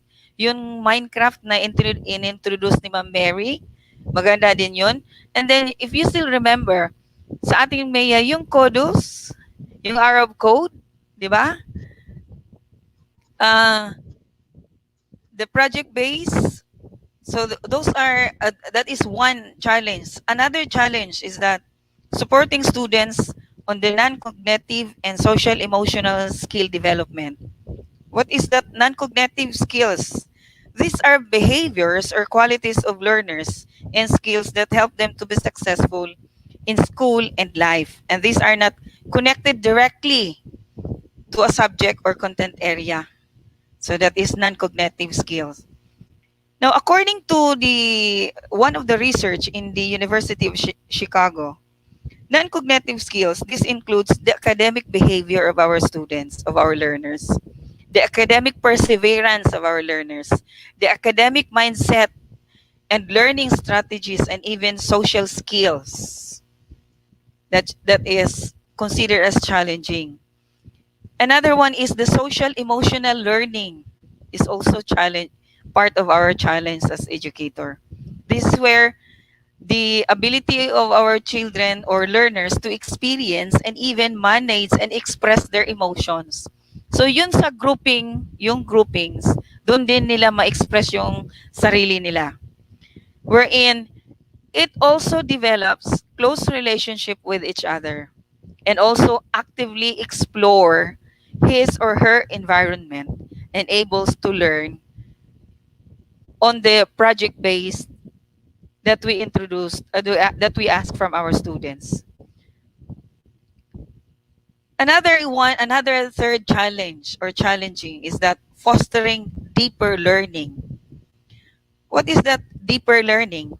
Deeper learning, this encompasses the skills, the understanding, and the mindset of students that need to succeed in college and even in their career. Wherein learners develop their creativity and innovations and even information and technology literacy, and that is necessary in order for them to thrive in a digital world. This is where the MEA comes in. And I am so thankful with Microsoft Philippines, Ma'am Clarice and Ma'am Grace, and even lots of speakers who share their expertise, that they go down to our own level, na tayong nasa front line or frontliner din tayo sa mga estudyante natin, wherein we can reach out our learners through the learnings that they've shared to us. 'Di ba? Ang daming platforms. Pero ang pinaka-challenging is sa atin na hindi online, sa atin, but they introduced to us the the offline platform. So that is why I've said I am thankful to the Microsoft. Kasi ang daming ginawa nila na paano natin ma-share sa mga estudyante that they will become competitive globally. 'Di ba? Globally competitive ang product natin. Hindi lang sa elementary level, sa secondary, but even into their college and even when they graduate to a particular profession. They are proud to say that I was trained when I was still in high school. I was trained when I was still in elementary. So that is where the MEAs come in. Di ba? So yun lang, ma'am. Yun lang may share ko, ma'am. Thank you. Thank you very much, Ma'am Aileen P. Habines. Okay. Kap Jessins, I guess, medyo nagkakaroon ng internet challenge ngayon si Ma'am Roxanne. I guess it's about to, before we proceed to the next part of our program, it's about to award, no? It's about to hear from Ma'am Mary. Ano ba yung dapat nating marinig muna from Ma'am Mary today? Yeah, we'll give you the chance. Yeah, game-based is not really new. So medyo lang ako na, mahirap siya, promise, like sobrang hirap. Even to a school where I came from before, it's an Ateneo school, nahirapan din po sila. But come to think of it, no? How can we actually move forward if we are very fearful of doing one single step? Diba? Just do it. Give it a try. Wag yung parang ang laki ng shoulder natin sa challenges. Ang daming challenges. Oo nga naman. Kahit nga, di ba, love life may challenges. I mean, we are teachers, di ba? We are teachers. We have the skill set. And then we have the passion for our learners. Game-based may be overwhelming, may be scary, but give it a shot, di ba? Give it a shot. Sinagot mo nga siya na hindi ka sure sa future mo. Ito pa bang future ng Pilipinas? Aayawan mo? Di ba? So yun lang po. Closing lang po about game-based learning. Give it a try. Give it a try. Hugot! Wait lang. May mga hugot ka, Ma'am Mary, I don't consider that as the final message. But one sure hit. Give it a shot. Yan. Okay, so for that, we consider that as your final message for our viewers and to us as well because that's really a good learning. Pero ang tindi ng hugot mo, Miss Mary, Educational hugot yun. Okay, so I guess it would be better to give Miss Mary the award, to award her the certificate for joining us this afternoon. So Miss Mary, thank you so much. We will be giving that opportunity to Dr. Rubilin Pastrano. Hi, Doc Ruby. Are you there? Please come and join us to award the certificate to Miss Mary. Share us, please. Oh, I have an idea. Ano yung nakita ko? Okay. So, sa tingin ko, babasahin ko na lang din. May nakita ko bigla. I know now. Okay, so Republika ng Pilipinas, Department of Education. So I'll be the one to read already the certificate. Information and Communications Technology Services, Dapat Complex, Meralco Avenue, Pasig City. Giving this certificate of appreciation to Ms. Mary Anthony C. Shera, Senior Education Program Specialist of National Educators Academy of the Philippines, or MEA, Region 10, for sharing her valuable knowledge as guest speaker during the Mathematics, Analytics, and Game-Based Learning that develops 21st Century Skills webinar conducted by the ICTS Educational Technology Unit today, March 27, 2021. And we're also giving the same date here.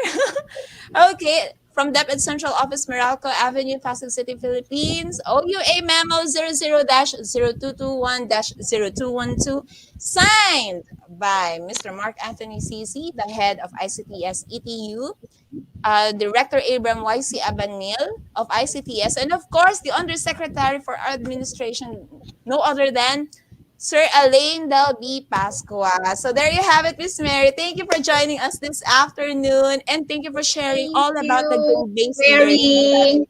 Very Daming informative. natutunan mo, Mary. Sana nga, sana. So, hi Ang pala dami, ang dami. Sir Mark. Hi kay Sir Yes, Mark C. yes. So, kasamahan ko yan siya before. And then, of course, Director Abram and Yusek Alain. Maraming salamat, and I'll be happy to work with the EdTech team if the need arises po. Wow. Thank you so much for that, Miss Thank Mary. you very joining us much, Ma'am this Mary. afternoon. Yay, Bye. Bye. Thank you. Okay. So, Thank you. ayan.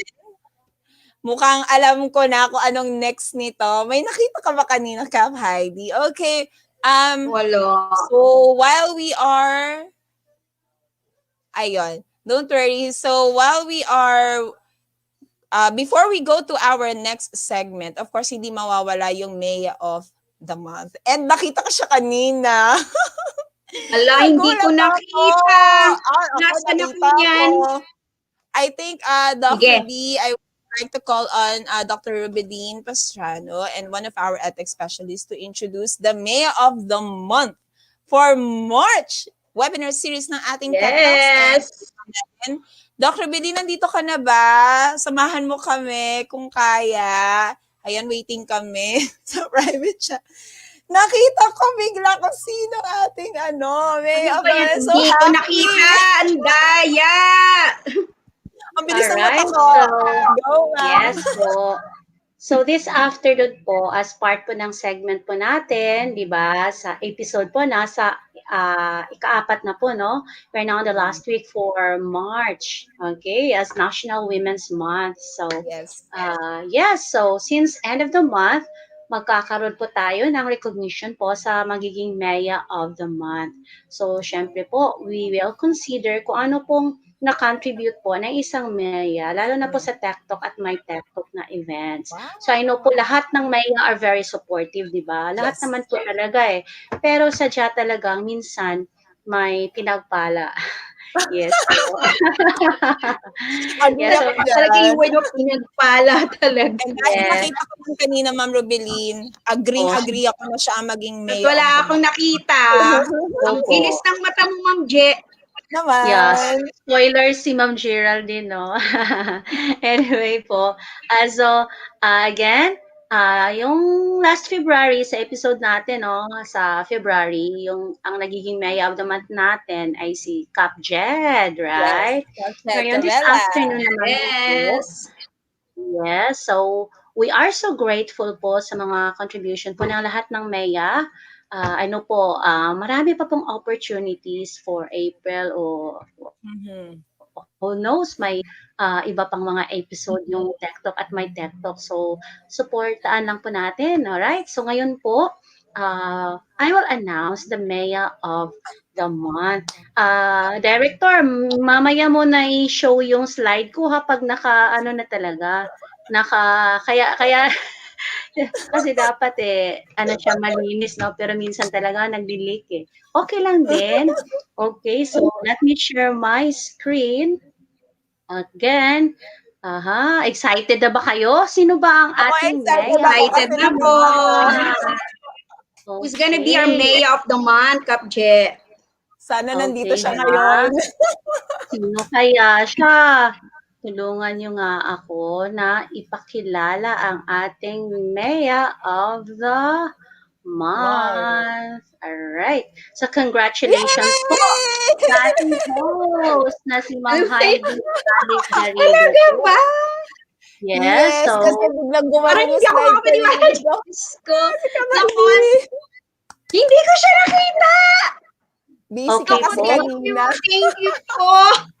Yeah, congratulations po, Ma'am Heidi. Kasi si Ma'am Heidi Thank you po. Naku, totoo ba yan? Yes po. Si Ma'am Heidi kasi Yeah, let me explain further muna ha. Kasi si Ma'am Heidi po naging host natin siya sa episode ng February at the same time naging speaker din Yes. siya.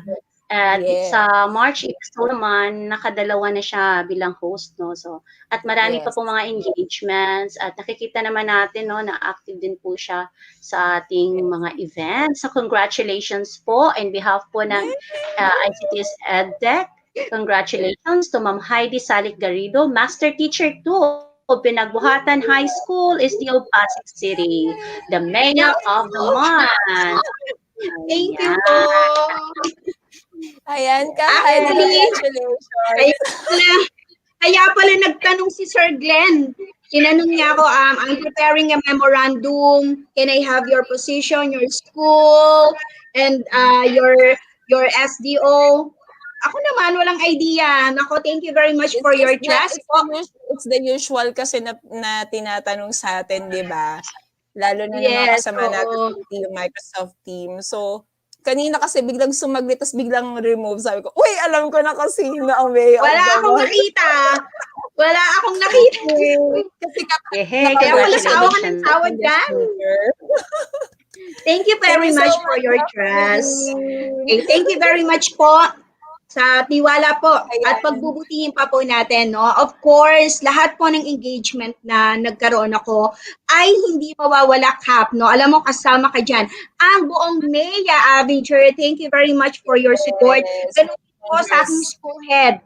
No, gusto ko pasalamatan ng understanding ko pong school head together with my department head teacher na talaga namang suportado ang lahat ng event na kung saan ay invited tayo. And of course, shout out po, no, sa lahat ng mga MEA Avenger natin, lalong-lalo na po kay Ma'am Bay.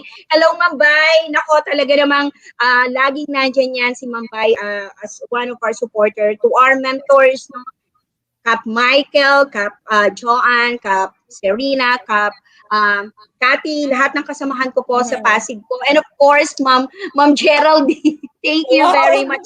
Thank you po sa ating lahat ng EdTech specialist. Nako, parang impromptu yung speech. Pinagpapawisan ako. Thank you very much. Thank you po. Okay, once again, congratulations, Cap Heidi, for being the MEA of the Month. And take note, National Women's Month. You are truly a one empowered woman. So congratulations. And now let's move on to our MEA report ng ating pong mga guest speakers. And we will be starting off, Cap, please let me introduce her na lang para mas tayo, no? So, we will be giving the first MEA reporting to Miss Roxanne Fuentes to share all the things that she already did, yung kanya sharing ng expertise niya, specifically kay Microsoft 365 and other webinar trainings na ginawa niya also as a MEA, di ba? So, please check it out. Ma'am Roxanne! Are you there? Yes, Ma'am Roxanne. Roxanne. Okay, so we'll just checking her sa ating private chat. Ayan! Ayan! So you will be the first one to do your MEA report. Kaya, laban lang yan. Okay. Laban lang. Ma'am Robilin, I think Ma'am Robilin has my presentation. Quick lang answer to the question earlier, no, add-on lang to Miss Mary while waiting for my presentation. Yes. I agree, no, na kasi I'm in the public education system, so I agree with her na hindi dapat merong technology. For example, if you know some games that you've been playing while you were young, you apply it. Like ako, mahilig akong mag-play ng hangman sa classroom. Hangman, yung mga snakes and ladders, paano mo siya i-convert into something that you can use for game-based learning? Diba, mga charades. Kung ano yung existing na mga games na mga Pinoy, you can do that for game-based learning in your classroom, not necessarily integrating technology, especially if you're in the public school na wala namang internet connection. Lang, explore, isipin mo kung ano yung nilalaro ng kabataan. Yon. So, for my MEA report, and this is just very short, kasi I've been a MEA, I've started with the MEA program in 2018. Kami yung pinaka-last na batch ata before nag-virtual. And then when merong nangyari, nagka-Marawi siege, I was in the CDO leg. So parang na-delay ng 1 year yung aming graduation. So 2019 pa lang, I'm very new to the program, and ever since we've been doing activities and trainings for our teachers as well. So next slide, please. So one of the things that I did is, of course, especially when it comes to game-based learning, is the introduction of hour of codes for our teachers. The next is, of course, we wanted to create more Microsoft innovative educators. So I've been doing a lot of teaching with technology, trainings on teaching with technology, both online and offline. And so with these trainings, we were able to produce more MIEs. Next slide, please. Yan. So in my school, I think in my school where I previously taught, yung pinaka-latest ko, I think half of our school are already, we are 110 teachers, I think, and half of that are already MIEs. So there you go. Sorry, nilagyan ko lang siya ng mga smiley face. Next slide, please. And then, of course, when the pandemic came, we did a lot of virtual trainings in MS Teams as well, especially when we were already given our Microsoft Office 365 accounts. This one is a training that we did for DepEd CDO with my education technology enthusiast. I was the only female in the team, and we were able to roll out Microsoft Office 365 and teach the use of Microsoft Teams. And then also here we have, I also did lots of trainings for insets, both mid-year and then the recently concluded inset. Next. Yan, more on topics on digital literacy. And then lately, the last inset, yung 2 weeks ago na inset, 2 weeks ago lang ba yun or a week ago, my focus on when I conducted insets to schools, both virtual and face-to-face, is really on introducing game-based learning. This one is more on a personal level. That's actually my daughter playing Minecraft Education Edition. So yan. And the next. Yeah, I've been introducing to her, and then I've also created games using Minecraft Education Edition. And right now, I'm also trying to learn navigating how to use our apps to create games and apps for mobiles na contextualized to our learners. So I think that's it for my MEA report, and I look forward to more meaningful years with the Microsoft Education Ambassadorship Program, and hopefully we'll get to meet, no? I'll also get to meet other MEAs from other parts of the country. Hindi lang yung mga kabatch ko in CDO. That's it. Thank you. Wow. Thank you. Thank Thank you, so much, Ma'am Ms. Roxanne. for sharing. Okay. Yes. So we are also happy to be your colleagues in the Microsoft Education Ambassadors Program kasi iba talaga yung nagagawa ng programa ito para sa lahat ng educator, di ba? It's not just teachers lang. Actually, private sectors din, may mga nakakasama tayong MEA dyan. And they are so, ano, di ba? Yes. Oo. So, we're happy. Okay. So, Cap, I think isunod na natin yung next speaker natin. Hindi ka pa rin ba makapaniwala ikaw ang May of the Month? Bye, Ms. Roxanne. Okay. Ayan, okay. For our next presenter, I would like to call in our Teacher 3 from Division of Badaan, Region 3. Okay, para po sa kanyang MEA report. Ma'am Chaser, Charis C. Gatchula. Ayan, Ma'am Chaser. It's your time to shine. I mean, sa iyo pong MEA report. Okay? Mm-hmm. Sige, waiting lang po tayo sa kanya. Okay. Ayan, ang dami ko natutunan ngayong araw na to, Kap. Ay, grabe. Talagang overflowing talaga. Parang ano nga, parang kumbaga sa banga ng tubig, talagang punong-puno, no? So talagang, at marami pa, no? At of course, no, kahit punong-puno siya ngayon, pero alam ko na madadagdagan pa yan sa mga susunod pa nating session. Okay? So sige, while waiting for Ma'am Chaser, how about Ma'am Aileen Ihabines? Ready na po ba? Sige, while waiting for others, ayan. So, Ayan? while waiting for our program director, ay, Sa backstage na daw si Miss Cha. Okay, mukhang alam ko na ang concern, Cap Heidi. Okay, so we will be waiting for our program team. Mukhang need natin silang hintayin. Alam mong ibig sabihin yan? Yes. Oo. Okay. Sige, hintayin natin sila. And while waiting for Miss them, Susan, yes. basa, Chika muna tayo basa- kay Ma'am Roxanne Fuentes. sige, mauna ka na, Kap. Mauna ka ng ayan, yan na si Ma'am Ayan. Cha. Hello Yan na si po. Ma'am Chaser. Medyo nagulat po ako dun. Thank you, Ma'am Roxanne, again So, for joining us for the MEA Report. Hello po, good Miss afternoon Cha. ulit. Sa akin, I prepared we'll a just short wait for Miss video. Cha to get in properly. Ayan. Ito, madalas na Ayan. challenge. Ayan. I prepared a short video here. I have been conducting training since 2017 as a MEA. Pero in-include ko lang dito sa video yung gumamit ako ng gamification. And of course, nag-add din ako ng 3 applications that I usually use during this pandemic para magkaroon ng collaboration yung mga bata. So here's the video.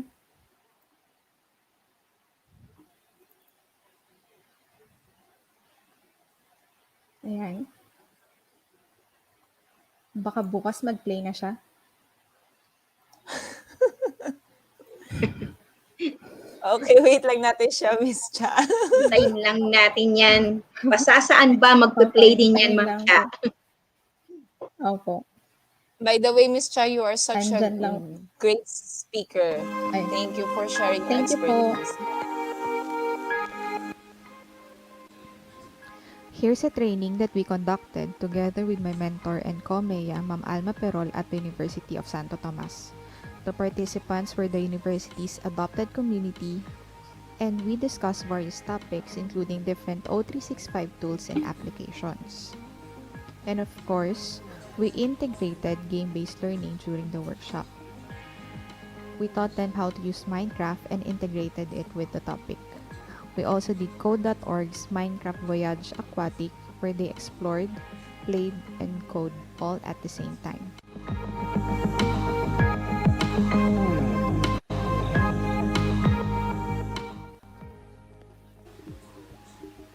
We had games using Kahoot, and of course, the winner got a prize, a book about coding.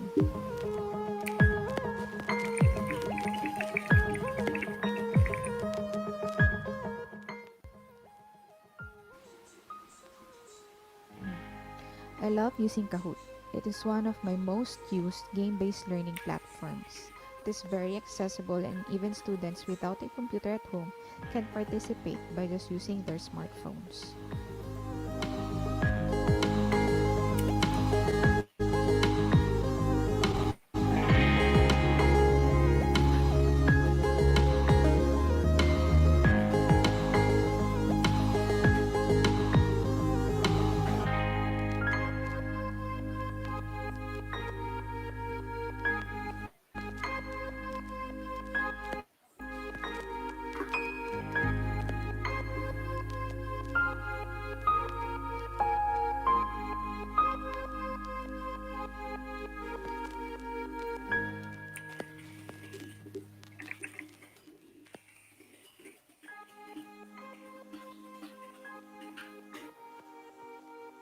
My senior high school students love to play games.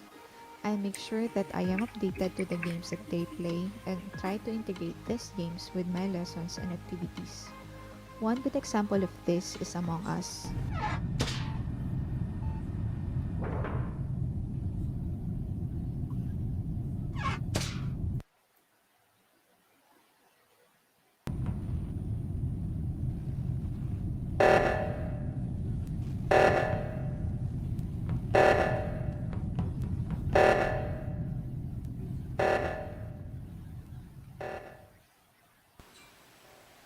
I use this game as a collaborative tool where my students can work together, discuss, and meet each other virtually.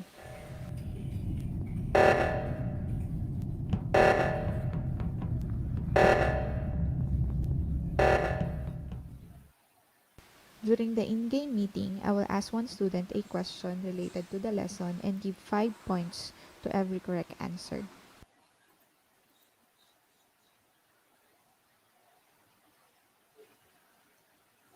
The group with the most points wins, and the members will get additional points on the next quiz.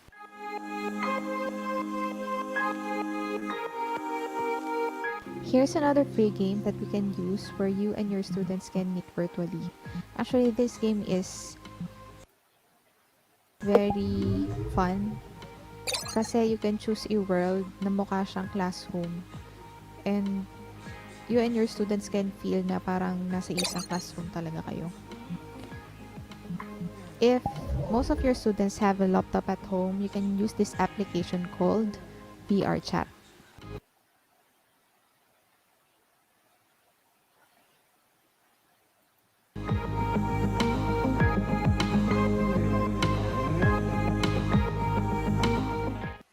So this game enables you and your students to move around the classroom, perfect for collaborative learning and group activities na medyo mahirap during this new normal. And you can also do different actions, like your students can raise their hands if they want to answer, like you are in a real classroom.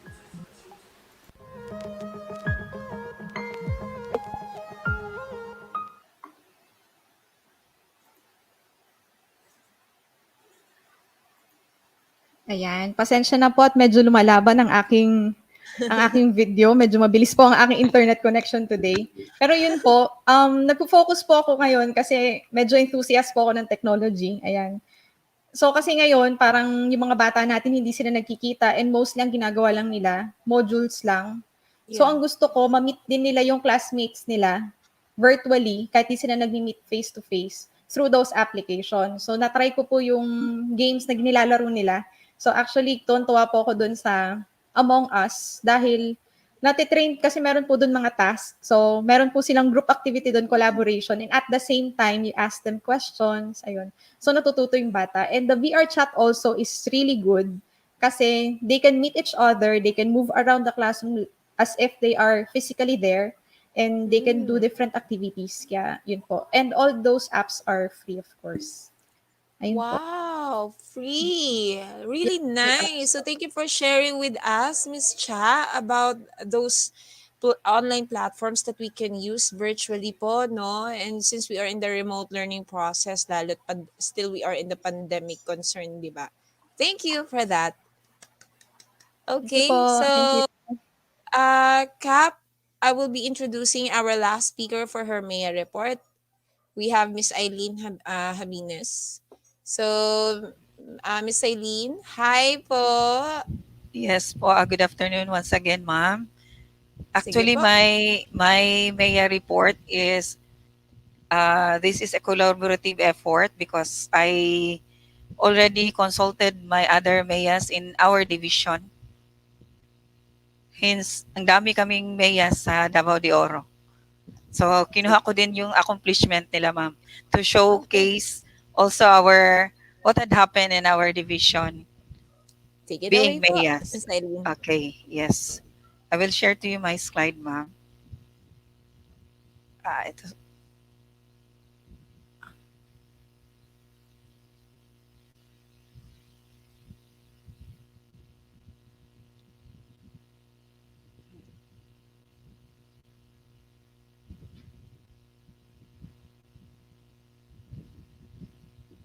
Wala siya. Okay.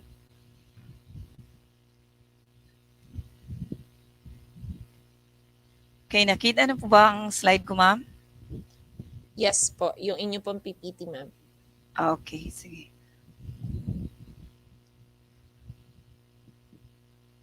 Okay, here is our accomplishment being the MEA of Davao de Oro Division. Okay, last July 22, 2016, because we are accredited certified MEA during 2016. We conducted training, teaching with technology training for teachers, not only in our district, Mako, but even in the whole division of Davao de Oro. So these are now our outputs. Teaching with technology, that was last July 5, 2016. We have 187 secondary school teachers participated. And we also conducted the uh, for the whole month of October in the whole division of Davao de Oro, wherein we have 400 participants, all are ICT coordinators, together with our division ITO engineer Bob Daylan Milabat. He was our he is our division ICT officer. Then we also in our school, in our class, we participated in Skype-a-thon last November 28, 2017. We have 50 students participated. You can see Ma'am Grace. And we also continue with our teaching with technology, enriching our teachers in other districts. Then last October 23, 2019, we were invited as guest speaker for the teaching with technology together with Sir Paul and Ma'am Joy Ocon, who is also a certified Microsoft Education Ambassador.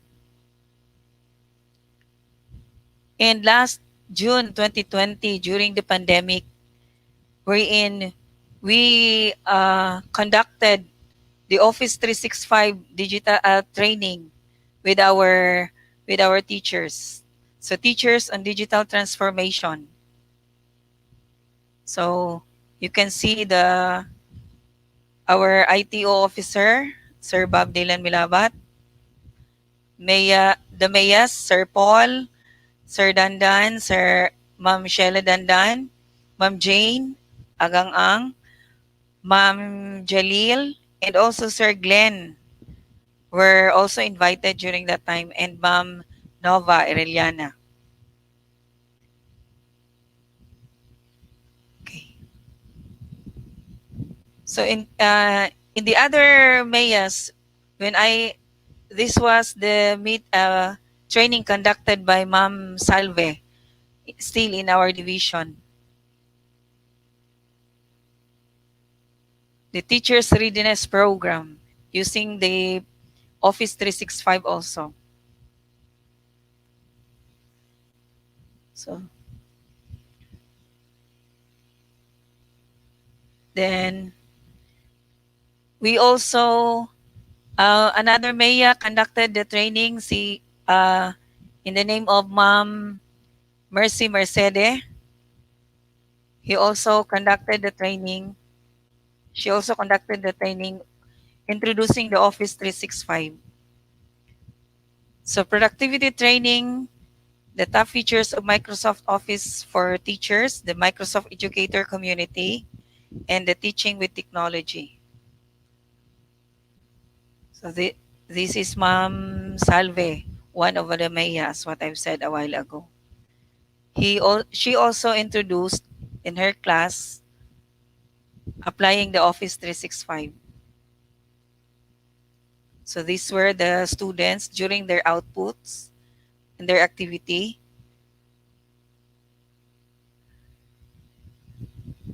And we also had our virtual graduation. We used the Office 365, the Microsoft PowerPoint, the PowerPoint.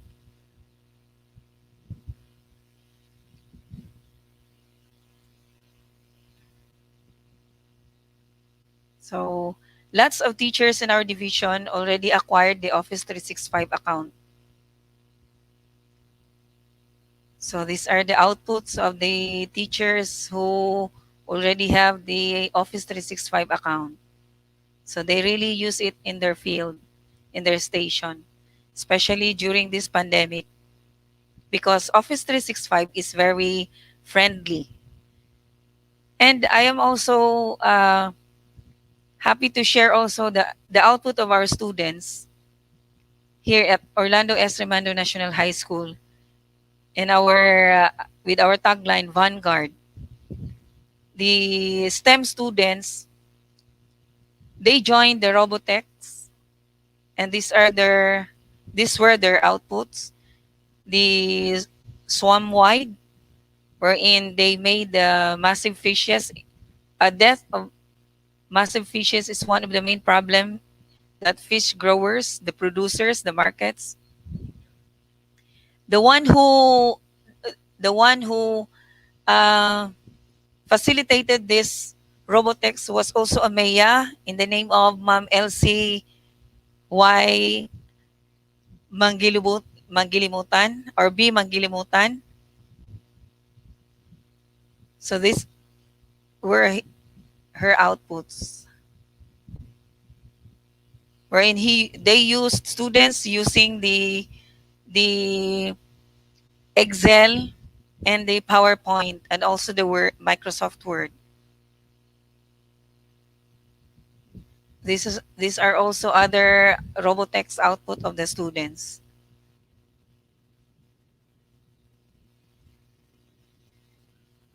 Okay. So, and this last slide, as what I've said, the online graduation last March 2020, I mean last June 2020. Our graduation, we used the uh, Office 365 PowerPoint. Okay, thank you. And that's all. Okay. Naku po. Talaga ng ating mga MEA, no? Yes, ma'am. Talagang Ayan. Thank you punong-puno. so much. Yes, At may kilala ako doon. Ang aking Yes. team chef, Sir AP Pulanches. Polache. Yes, ma'am. Okay. So thank you so much Kapje. for that, Miss Eileen, Venus, for sharing your MEA report. And truly, no, Kap Heidi, talagang remarkable talaga yung journey ng ating mga kapwa MEA whenever they have their webinar series and all the achievements they have been through since the beginning of their MEA journey. Katulad din yung naging experience ko. But the good side of my experience was when I started everything together with the May Avengers. Diba? Alam yun na lahat. So, bringing back all our speakers, of course, before we give you virtually give you your certificates, we would like to request for your final messages to our viewers out there. Please stay put po kayo because ito yung inaabangan natin palagi after the MEA report, di ba? So we'll start off siguro with Miss Eileen Habines, followed by Miss Cha Getchula, then final words from Miss Roxanne Fuentes. So Ma'am Eileen, any final words to our viewers? Okay, I am thankful to our regional director, Sir Alan Farnaso in Region 11, ARD, Ma'am Ines Asuncion, and our regional ITO officer, Engineer Rick Ginto. I'm sad to say he is in the hospital right now. Okay. Our SDS from the Division of Davao de Oro, Ma'am Euphemia Gamotin. Our ASDS, Sir Romel Handayan. Our Division ITO Officer Engineer Bob Delan Bilabat. Our EPS in TLE, Ma'am Noemi P. Canales. Our PSDS in Mako North District of Davao de Oro, Sir Noel B. Canales. Our ASP, our OIC Assistant School Principal, Ma'am Jocelyn De La Cuesta. My co-teachers of the junior high school and the senior high school of Mako, Davao de Oro. I am so thankful for giving me this chance, or this, I should say, this is God's favor that allowing me to join in this in this Mi-TechTalk. Though sometimes I feel that I am not worth enough, but anyway, I am thankful to the persons who really believe in my humble capacity. And thank you so much for the opportunity, for the opportunity, ma'am. Ayan, thank you so much. Cap Heidi, who's next? Our next, we have Mom Chaser, Cherise C. Gatchula. Okay. Mom Chaser. Cap, mic on please. Ayan. Naka-mute ka. Miss Cha. Naka-mute ka po, Miss Cha. Hindi ko napansin. Ayan. Actually, talagang ayoko medyo may fear ako sa webinars. Magbigay na ako ng training physically. Yes, magbigay na ako ng training physically, wag lang sa webinars. Ewan ko, parang wala lang. Ayoko lang talaga ng webinars. Anyway, again, thank you for having me here. And for my final message, lagi nating tatandaan yung Gen Z, yung students natin today, love to have fun and play. And we can use that as an opportunity to help them learn more and, of course, to help them acquire more skills. Ayan. Gamification is one way where we can reach out to our students. Kaya gamitin natin siyang oportunidad para maturuan natin sila lalo at mahalin nila yung subject na ayaw nila, like math and other subjects sa STEM. Ayan. And aside from that, there are a lot of applications and games out there. Though they are not meant for learning, we can think of ways para magamit natin sila for learning. During these hard times, during this pandemic, we have to be more creative, innovative, and we have to think of a way to maximize the use of these applications. Especially those applications and software that your students love to use. Ayan, so lagi natin siyang tatandaan. By incorporating these games to your subjects like math and STEM, your students can view these subjects as a fun and exciting subject na every time na magle-lesson ka ulit, they will look forward to your next lesson. Ayan. So again, thank you for having me here. Sana may napulot po kayo from me. And ayun, na-face ko na yung fear ko magbigay ng webinar. Congratulations! At dito mo yan ginawa sa Mi-TechTalks! Ayan na si Ma'am Roxanne, Ma'am Jen. Ayan. So, Miss Roxanne, final words to our viewers who's watching Mi-TechTalks. For all teachers out there are just 3 things. Continue to teach, continue to learn, and because we're advocating for game-based learning, have fun. Yon. Thank you. Thank you so much. And even sa short message, very jam-pack yun. Totoo lahat yun. We should give ourselves the opportunity to learn and have fun using this game-based learning approach, diba? So for the awarding of certificates, we would like to call again our dear guest speakers for you to witness the recognition to be given to you by by ETU, of course. Ayan. So, sana makasama natin ang ating guest speakers, Kap. Parang tayong Ayan, hintayin natin sila. We're waiting for Ma'am Cha and Ma'am Aileen. Ma'am Gachula, Ma'am and Ma'am Roxanne, of course. Ayan.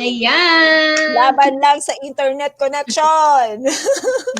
Hindi tayo papatalo sa internet connection. Ayan talaga yung internet connection. Yes.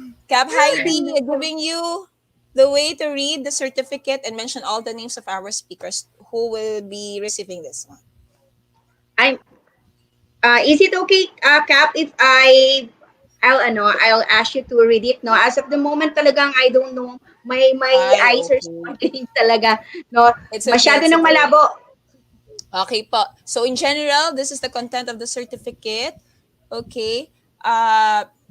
Certificate of appreciation is presented to our dear speakers, of course, for sharing their valuable knowledge as guest speaker during our webinar series, Mathematics, Analytics, and Game-Based Learning that Develops 21st Century Skills webinar conducted by the ICTS Educational Technology Unit today, March 27, 2021. And same date to be given to you, our dear speakers, here at DepEd Central Office, Miracle Avenue, Pasig City, Philippines, though it's virtual. Okay, so OUA memo 00-0221-0212, signed by Sir Mark Anthony CC, the head of ICTS ETU, Director 4 of ICTS, Sir Abraham YC Abanil, and the Undersecretary for Administration, no other than Mr. Alain Del B. Pasqua. So here are the names of our guest speakers for today. Ms. Roxanne H. Fuentes, the Education Program Specialist 2 from SDO Cagayan, Region 10. next speaker, next certificate for our next speaker, we have Miss Chaser Cherise Siga Chula, Teacher 3 from SDO Bataan Region 3, ang aming mga kasamahan sa Bataan. Congratulations po, Miss Chaser, and thank you. And of course, no other than Miss Eileen P. Habines, a Master Teacher 2 from SDO Davao de Oro Region 11. So thank you so much, our dear speakers! Thank you very much. Yay! Congratulations po. Ayan. Again, thank you so much. Thank you for Okay. all the sharings of your expertise and experience. Talagang fruitful po talaga. Yeah. Bawa ko. Promise Ang talaga. Thank you. dami. Ang dami nating natutunan, Kapche, no? Napakadami Yes. nating naidadagdag pa, no, Mhm. nakaalaman, no, sa ating sa ating lalagyan, no? I mean, the jar of knowledge, no? Patuloy pa rin. Yes. It's continuous learning pa rin. Okay? So I guess it's Okay, about so time for our MEA Hack. ikaw na, Ayan. Kap Heidi, ang mag-introduce sa kanya, ang ating Kapwa Mea Venture to share her MEA Okay. hacks. So actually, Kapje, this session, no, this MEA Hack session will feature resources on tutorials to help educators like us support students in learning future-ready skills, no. And our speaker for today is MEA Hack. Ako, kasamahan ko to. I'm very proud na ipakilala ko siya ngayong araw na ito. She graduated BS Computer Science at CCP and earned her degree in teacher education, her post-baccalaureate degree in teacher education, master's in educational management at Polytechnic University of the Philippines. She's also a Microsoft Education Ambassador in the Philippines, batch 2016. I don't know kung kabatch mo siya, Kap. Okay? No, I'm 2017. Microsoft Kabatch Innovative ko si Kapwa. Educator. Yay! Okay? Kabatch mo siya. Tingin ko kabatch mo siya. She's a Microsoft Innovative Educator Master Trainer 2020-2021, a Microsoft Innovative Educator Expert MIEE 2020-2021. She's none other than, tawag namin dito ang Mikey Kuwang ko ng aming paaralan. She's very beautiful, inside and out, witty, intelligent. I would like to present to all of you Ma'am Joanna V. Nabata, Teacher 3 Division of Pasig City, National Capital Region. Hello, Ma'am Joanna. Ayan, Hello po, Ma'am Heidi. Hello po sa inyong lahat. Good afternoon po. Happy Women's Month. And thank you very much po, Ma'am Heidi, for that warm introduction. So I would like to thank first the EdTech unit for having me here. I'm so much grateful po to be a part of this webinar series. And first of all, and foremost po, I would like to greet our school's division of Pasig po. So our school, our SDS, Ma'am Ebalu Agustin, our school head, Ma'am Cecilia Regala. So gaya po ng sinabi ni Ma'am Heidi, so we are in the same school. So good afternoon po sa inyong lahat, sa aking mga co-teachers and co-MEAs out there, plus sa lahat po ng audiences na nanonood ngayon. So magandang araw po kahit hindi po ako marunong ng ibang dialect po, no? So good afternoon po and happy Women's Month again po, no? So i-share ko lang po yung aking screen. So wait lang po.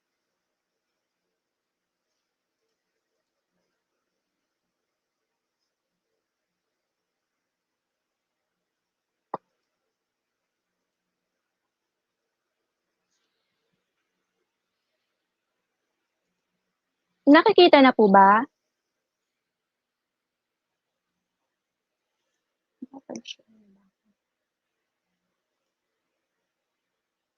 Okay, wait lang po.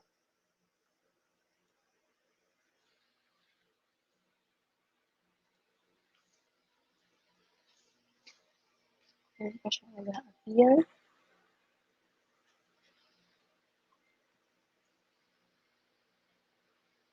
Okay, so let me introduce myself again po. So my name is Joanna Navata. I am from Quezon City, but I'm currently teaching in Pinaguhatan High School, SDO Pasig City. I am also a Microsoft Education Ambassador from the 2016 batch. And in my presentation today, I'll show you some MEA hacks, tips, and tricks for STEM. So we will be using one of the most helpful apps po in Microsoft 365. So it is none other than the Microsoft PowerPoint. Okay, so lahat naman po siguro na tayong mga educators na nandito ngayon, no, are now providing online education for our students. And so this is one of the excellent or great topic for us educators. How do we use Microsoft 365 to make a memory game and a simple quiz po with timer for our students? Of course, you would agree with me that there are various types of software or programs that can be used to create this type of quiz or this type of games. But I knew there's a way of doing it in PowerPoint, and that is actually the topic that I'm going to demonstrate to you this afternoon. So how to create a memory game and a simple math quiz with uh, timer. So using animations po in PowerPoint. Okay, so let's go over my presentation first para po malaman po natin yung mga steps. So the first step is to create our cards. So yan, so we will have to create 2 sets of cards. So yung una po is the bottom cards and then the next po is the front card. So ito po yung mga steps. So hindi ko na po siya babasahin dahil baka kulangin po tayo sa oras. And then to create the card, so we will be using the basic shapes for that po.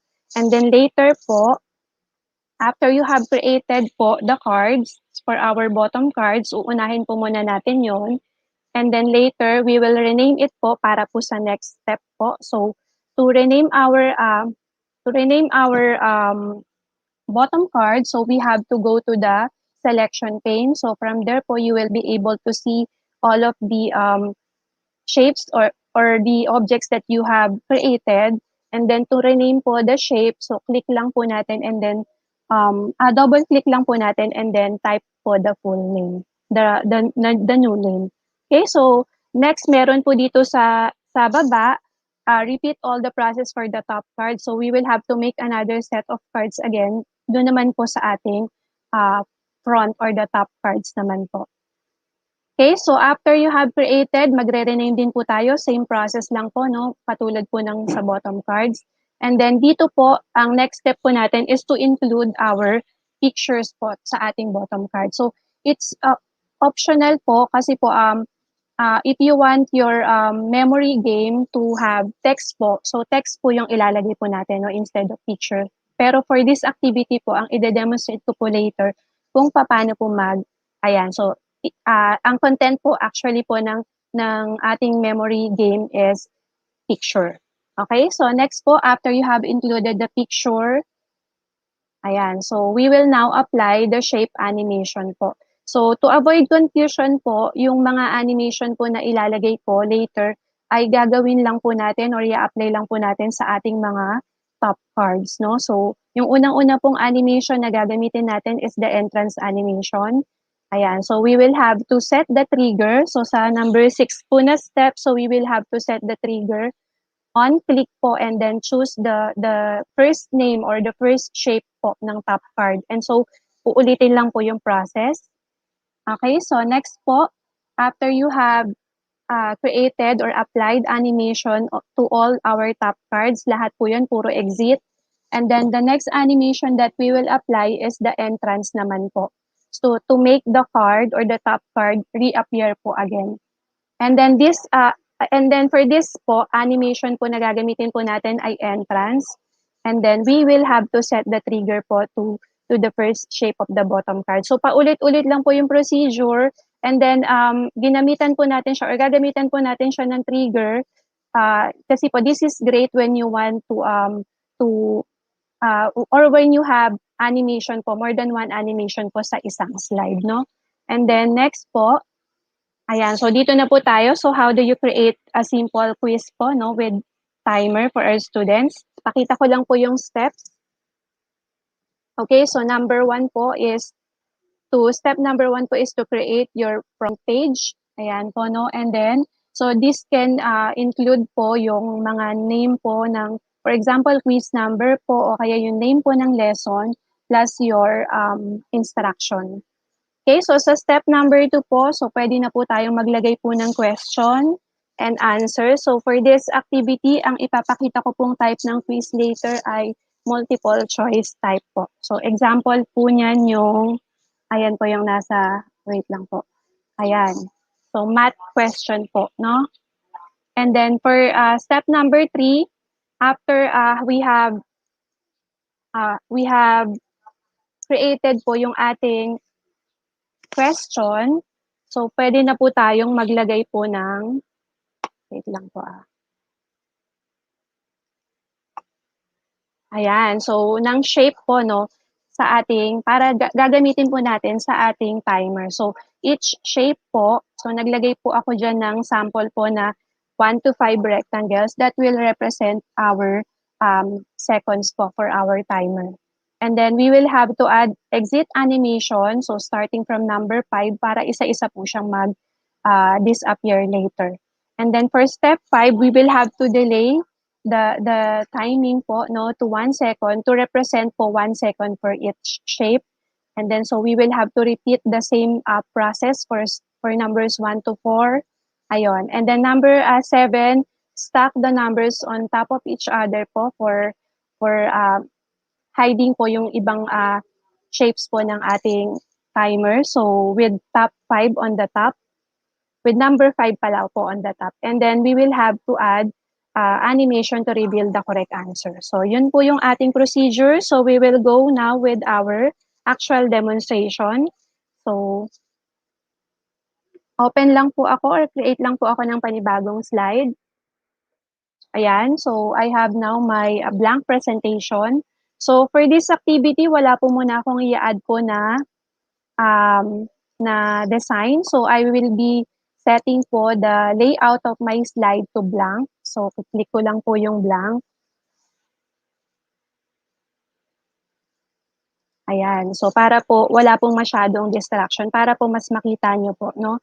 And then after that po, since nakapag set na po tayo the blank layout, we can now do the first step. So yung una po nating step is to create a shape po no for our bottom card. So unahin po muna natin yung bottom card. So in that case po I will select po itong rectangular rounded corners. So i-drag ko lang po siya. And then to make it uniform in size, so I will be setting po the size to 2 by 2.5.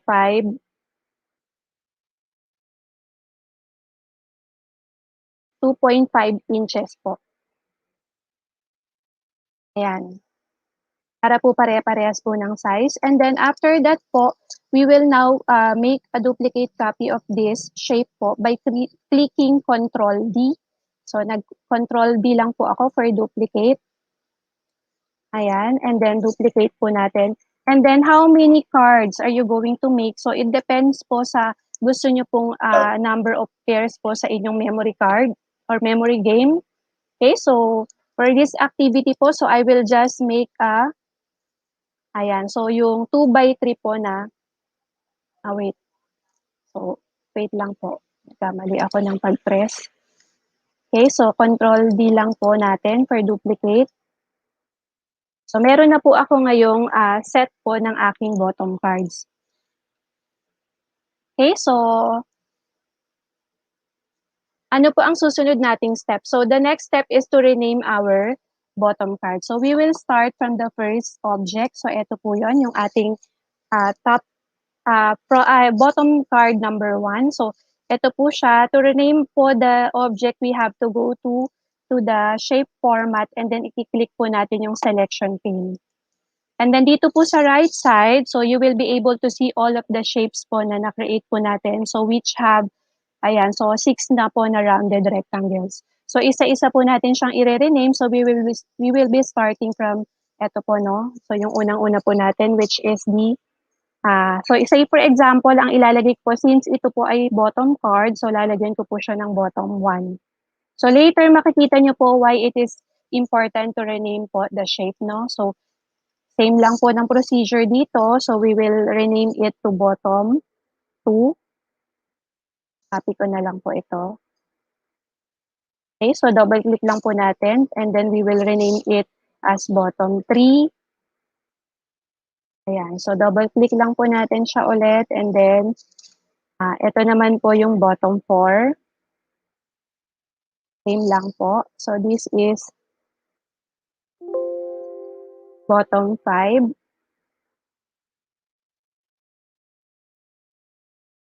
And then we have the bottom 6. So we have now the complete names po ng ating mga bottom cards. Okay, so the next step po is to create now another set of cards, which is our front card. So, bago ko po ako mag-create, uunahin ko po muna yung step po, no, para hindi na po ako mag-i-include ng another slide for this, for our front card. So, uunahin ko po muna yung susunod na step, which is to add picture po, no, sa ating mga bottom cards. Like what I've said po, if you want your bottom cards to have contents other than picture, so halimbawa text po siya, so pwede na po kayong mag-type po, no, diretso po dito ng text. Pero yung ipapakita ko pong example is picture po yung content po ng aking bottom card. Okay, so let's try to insert picture po. So insert, punta po tayo sa, okay, so dito na po tayo muna sa shape. Gawin na lang po natin siyang picture fill po, no? So, click po natin yung shape fill and then click po natin yung picture. Ayan, so from there po we can choose po the picture file po from our device. So, hanapin ko lang po yung picture. Let's say, for example, I would like to insert the picture of this cat. Okay, so since this is a memory game, so I will be needing another picture of the cat po, no, na i-insert po dito. So, click ko lang po again kung saan ko po siya gustong ilagay and then go to shape fill. Ayan, so click po natin yung picture po and then from file, insert po tayo ng another picture ng cat. So, same lang po yung mga procedure hanggang sa lahat po mailagyan po natin ng picture. So again, so maglagay lang po ako ng picture. This time, so for example, ito naman pong dog. Ayan, so example, I would like to put or to place the dog here, yung isa pa. So click ko po yung picture. Ayan, so picture po ng dog. And then, the last, pili lang po tayo. So for example, I have selected yung picture ng cow. And then also, another picture of a cow po. Ayan, so we have now a set of pictures for our bottom card. So, yung next po, kaya mas inuna ko pong lagyan po ng content para po pag gumawa po tayo ng front cards, pwede na po natin siya automatic i-cover po sa ating mga bottom cards po, no? So, the next step is to add now or to create another set po, no? So, para naman po sa ating front cards po or sa top card. So, click po ulit natin yung shape. And then, so I will again choose this one, yung rectangular rounded corners. And then I will cover. So, ito po yung first. And then, set po natin siya ulit para uniform po yung size. So, 2 by 2.5 po. Ayan. So, cover lang po natin properly. And then, pwede na po natin siyang i-duplicate. So, Control D lang po for duplicate. And then, we will have to duplicate again po itong tatlo para po naman i-cover dito sa second row. Okay, so same procedure lang po tayo, no? After we have created our top card, so we will have to rename it. So, punta po ulit tayo sa selection pane. Nandito po siya. So, start po tayo dito sa unang-una pong top card. So, double-click lang po natin siya. And then, for example, ang ilalagay ko pong name ay top 1. So, click ko lang po ulit siya. So, this is top 2.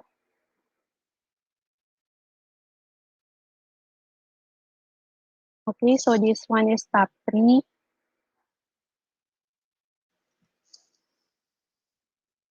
Next, top 4.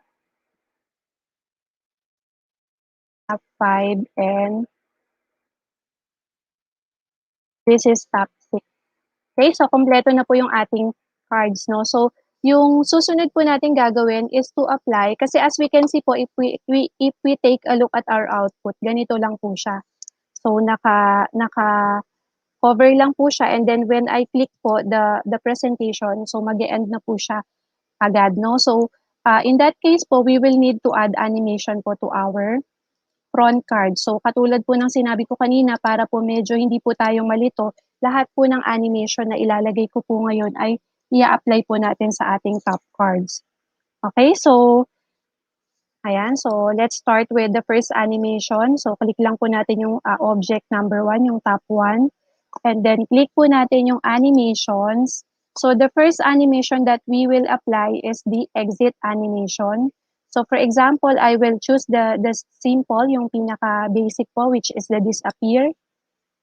Ayan, so as you can see, nag-disappear na po siya. And then we will have to set the trigger po. So yung trigger po, i-on click po natin siya on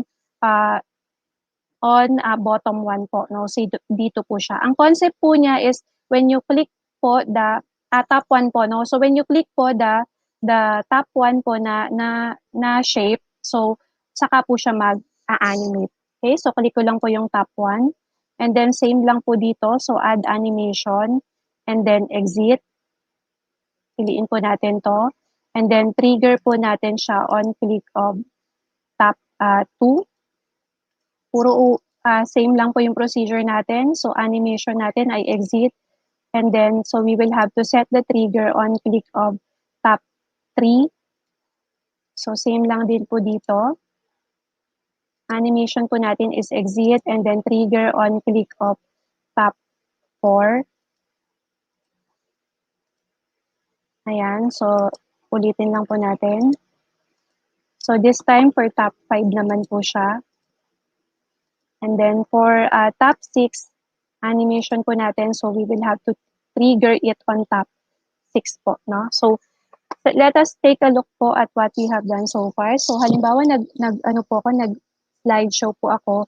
By default po, normally po ang animation po would be played po based po doon sa unang object na nilagyan mo ng animation. So for this activity po, dahil nag-set po tayo ng trigger, so ibig sabihin po kahit alin po dito sa mga object na to yung i-click ko, yun lang po yung unang mag-appear. So just like this po. So nag-click po ako, say for example, kinlik ko po itong sumunod and then ito ko ba yung nilagay? Okay, so ayan. So as you can see, pag nagkamali po, ano nangyayari po pag click po natin? So bumabalik po siya doon sa nag-end po yung ating presentation. That is why we need to add another animation. So para po pag nagkamali po, pwede pong i-close po, no, or i-hide po ulit yung ating bottom card. So again, so we will now apply another animation to our top cards again. So paano po yun? So click po natin yung first top card. So add animation. But this time po kanina po kasi yung animation po natin was applied to the was an exit 1 and then in-trigger po natin siya sa top 1. So dito naman po, entrance animation naman po ang gagamitin natin. So pipili lang po ako ng pinaka-basic which is appear. And then iti-trigger ko po siya sa bottom 1 po. So ang concept po niya is that when you click the bottom card po, saka po magre-reappear po ulit yung ating mga top cards. Okay, so ulitin ko lang po. So same process lang po siya, add animation, appear, tapos trigger on click of bottom 2 naman po ito. And then this one naman po, add animation, appear, trigger on click of bottom 3. So paulit-ulit lang po yung procedure, add animation, appear, and then this one for bottom 4. Next po, this is for bottom 5, and then this one naman po for bottom 6. Okay, so let's take a look at our output. Pag nirun po natin siya, so this is how it gonna look, no? So pag nag-select po ako, and then for example, mali po yung aking picture, pwede ko po siyang isara. Okay, so for example, nag-select po ako ulit, and then mali po, pwede ko po silang isara. Okay, so for example, mag-select na po tayo. Tama ba yan? Okay, so yan.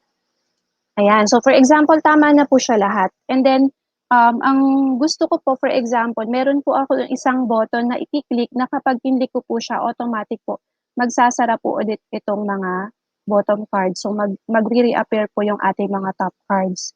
So in that case, I will need to add another button po for our, that will serve as our reset po, no? So try po natin mag-apply ulit. So click po natin yung insert and then shape. So, this time po, ang ilalagay ko pong object is, ayan, yung oval po, palitan ko lang po siya ng color. And then, after that, ayan, so magta-type na po muna ako ng, ayan, so lalagyan ko po siya, for example, ng label na reset. Okay, so medyo maliit po yung ating text. So, I'll make it bigger muna po. So, yan. Ay, hindi ka siya. Yan. And then, I will add a little effects po, no? So, under the shape effects, lalagyan ko po siya ng konting preset. So, para magbuka po siyang button like this. Okay, so, ang concept po niya is when I click po the reset, so lahat po dapat yan ay mag-a-appear. So, in that case po, we will have to add another animation po to our front cards po again. So, click po natin yung ating unang top card. So, and then, click po natin yung animation. Ayan. So, add animation po ulit tayo. And then, for our animation here, kailangan po ulit ay entrance po. So, pipili po ako ng pinaka-simple which is the appear. Ayan. And then, I will have to set the trigger po on click of oval 17. So, ayan po siya. Okay, so naka-trigger po siya kay reset para po pag-click po ni reset, saka po siya mag-a-appear. So, parang ganun po yung pinaka-explanation niya. And then, dito po sa start, so under the timing group, you will see po dito sa start. So, medyo anuhin ko lang po. So, you will have to set this po, yung on-click, papalitan po natin siya ng with previews. Okay, so bakit po natin kailangan palitan ng with previews? Para po sabay-sabay po silang mag-sara po mamaya, no? So, same lang po yung procedure po natin dito, add animation, appear, and then trigger po natin on click of oval 17, and then with previews po. Paulit-ulit lang po siya. So, trigger po ulit natin sa oval number 17. And then with previews, add animation, appear po ulit. On click of oval 17. And then with previews. So, malapit na po tayo. So, appear, trigger, on click. Medyo marami lang po siyang, medyo mabusisi lang po siya. Pero madali lang po siyang gawin. Okay, so ito naman po yung last, appear, and then trigger on click of oval 17, and then with previews po. Okay, so let's take a look at our output now. So yan, halimbawa po nag-select na po ako, no? So, example, nag-match na po siya. So yan. So nag-match na po siya. So when I click the reset button, so dapat po lahat sila mag-close. Okay, so yun po yung purpose niya. Okay, so, and for example, there are times po na hindi pa po kayo tapos mag-game. So, halimbawa yan. And then, binuksan po natin yung isa. And then, for example, na-click nyo po anywhere po dito sa screen. So, automatic po mag-e-end po yung ating presentation. So, in order to fix that po, we will be setting up our slideshow. So, paano po yun? So, let us go to slideshow. Ayan, under the setup, so meron po tayong makikita ditong setup slideshow. Ayan, so makikita po natin, pipiliin po natin dito yung browse at kiosk or full screen. So ano po yung purpose nito? This is another way to display your presentation, but instead of clicking po to move between slides, so ang mangyayari po, pag naka-kiosk mode po kayo, your presentation will be played po, pwedeng either automatically or continuously po. So, kasi karaniwan sineset up po siya, ginagamit po siya together with the rehearsed timing. Pero hindi na po natin siya i-discuss ngayon. And then, so click lang po natin itong okay. Ayan, so let's try again our output. So, halimbawa, nagpe-play na po tayo ng ating memory game, and then accidentally po na-click po anywhere po dito sa ating slide. So, hindi po siya agad-agad po magpo-close because of the kiosk mode. Okay, so that's how you create a memory game po in PowerPoint. Next po, ang susunod po naman natin is how to create a simple math quiz po with timer for our students. So, let me create a new presentation again. Ayan, so pwede rin po tayo this time mag-add po ng design, no? So example, try po natin itong design. Ito na lang po. Okay, so pwede na po tayong gumawa ng first step which is the cover page po. So dito po tayo pwedeng maglagay ng title po or say for example, yung quiz number nyo po. So quiz number na lang po ang ilalagay ko. Let's say for example, quiz number 2. And then pwede rin po tayong maglagay ng directions na dito. So for example, read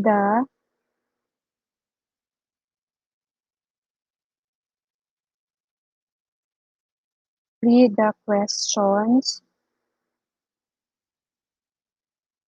carefully, then select the correct answer. So halimbawa po from the given choices. Okay, so meron na po tayong cover, no? Yung cover, parang pinaka-cover page po natin. And then we will now add our, ayan, so for example, add po tayo ng another slide for our, let's say for our, piliin ko na lang po yung blank. Ayan, for our question and answer. So, ang question ko po and answer, so mag-i-insert din po ako ng shape para po sa ating question and answer. So, click lang po natin yung insert shape. And then example, I will just change po yung ating color. So, gusto ko po for example, ito, para po hindi po masyadong solid po yung feel. And then, I will add another shape po for our answer. So, rectangular corner ulit. So, click ko po yan and then palitan ko lang po yung color nito. Ayan. So, Control D lang po to make a duplicate copy. So, for example, 4 po yung choices natin. So, I will have to create 4 po na shape. No? And then, we will now add our question. So, dito po sa question, meron po akong kodigo. So, hindi ko po sure kung ang tawag po talaga dito sa question ay linear equation po. Pero, so try po natin type po ng question. So, 2x plus 4 equals 10. So, for example, maglalagay din po ako ng choices dito. For example, letter A. So, 3. Letter B. And letter C. 5. And then letter D, 7. Ayan. So, medyo maliit po siya. So, i-resize po natin ng konti. So, go lang po tayo sa home tab and then nag-resize lang po tayo. And then we will now add another shape for our timer. So, ang shape po na i-include ko is i-add ko is the rectangle. So, palitan ko lang po ulit ito ng color. So, let's say for example, ito po, yung medyo yellowish. Ayan. So, pwede na po tayong mag-type dito ng number. So, lagay ko po number 1. So, this is for the seconds po, no? So, medyo i-resize lang po natin siya. Ayan. And then, after that po, kung ilan po yung number of seconds po na gagawin nyo, so, yun po, no? So, i-duplicate nyo lang po siya. So, say, for example, I will make it to 5 seconds. So, duplicate lang po natin siya ng 5. And then, pwede na po natin palitan po itong mga numbers niya. Okay, so for example, parang ganito po siya, 4 and number 5. Ito po. Okay, so the next step to do is to add animation now for our timer. So, dapat po itong number 5 po muna tayo mag-start kasi po yung animation po na i-apply po natin is the exit. So, ibig sabihin po, ano po yung unang mawawala po dyan, no? So, ito po, click ko po yung shape number 5. And then go to animation. And then we will have to click add animation again. And then select ko po yung pinaka-simple one which is the disappear. Ayan, so nawala na po siya. And then we will have to set po the delay to 1 second. Ito po. Bakit po sa 1 second po siya sa set para po mag-represent po siya ng 1 second po ng timer.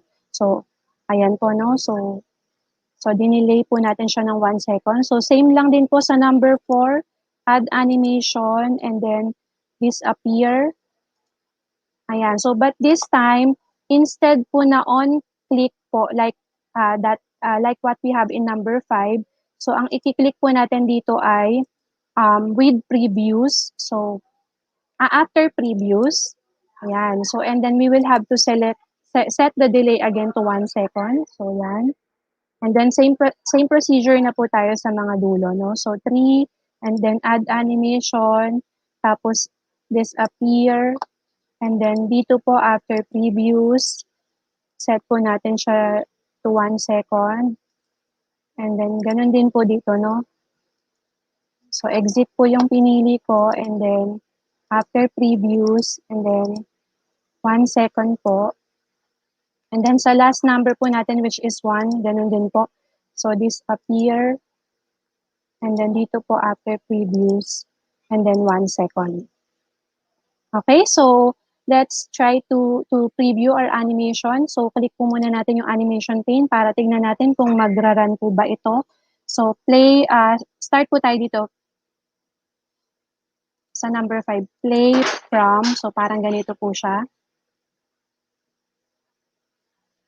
Ayan, so nag-run po yung ating animation. So, pag tinry po natin i-present yung ating output, so since naka-on click po ako, so hindi po mag-a-appear, magdi-disappear yung number 5 until I press or click po no anywhere on the screen. So, mag-click po muna ako, saka po siya mag-animate. Okay, so it doesn't really make sense po kung ganito po yung itsura ng ating timer. So that is why we need to stack it po, no? So place na lang po siya on top of each other po, parang ganyan. So with number 5 on the top. And then let's take a look at our output again, kung ano po yung magiging itsura niya. So present ko lang po. So dahil naka-on click po ito, so dapat mag-press po muna tayo ng any key or press po natin yung screen bago po siya mag-animate. Okay, so gumana na po yung ating timer. And for the last step, so dapat po mai-reveal po natin yung ating answer dito. So we need to add another animation po for the correct answer naman po. So ito po, for example, ang tamang sagot po dito ay itong letter A tapos 3. So, pwede po tayong mag-add po ng animation ulit. And this time, ang pipiliin ko pong animation ay emphasis. So, pili lang po ako dito. Ito pong complementary color. Ayan. And then, ano po yung susunod nating isa-set? So, we will have to set it again to after previous po. So, para po pag nawala po yung number 1, saka po siya mag-emphasize. Okay? So, for example, if you want to add the sound po for this animation, so pwede po tayong mag-click ng effects option. Ayan. So, pwede po natin itong lagyan ng sound. So, for example, pag nag-reveal yung correct answer, ang gusto kong lumabas na sound ay applause. So, click ko lang po yung okay. Okay, so let's try to look at our output again. So, parang ganito po siya. On click, so dapat mag-click po muna ako.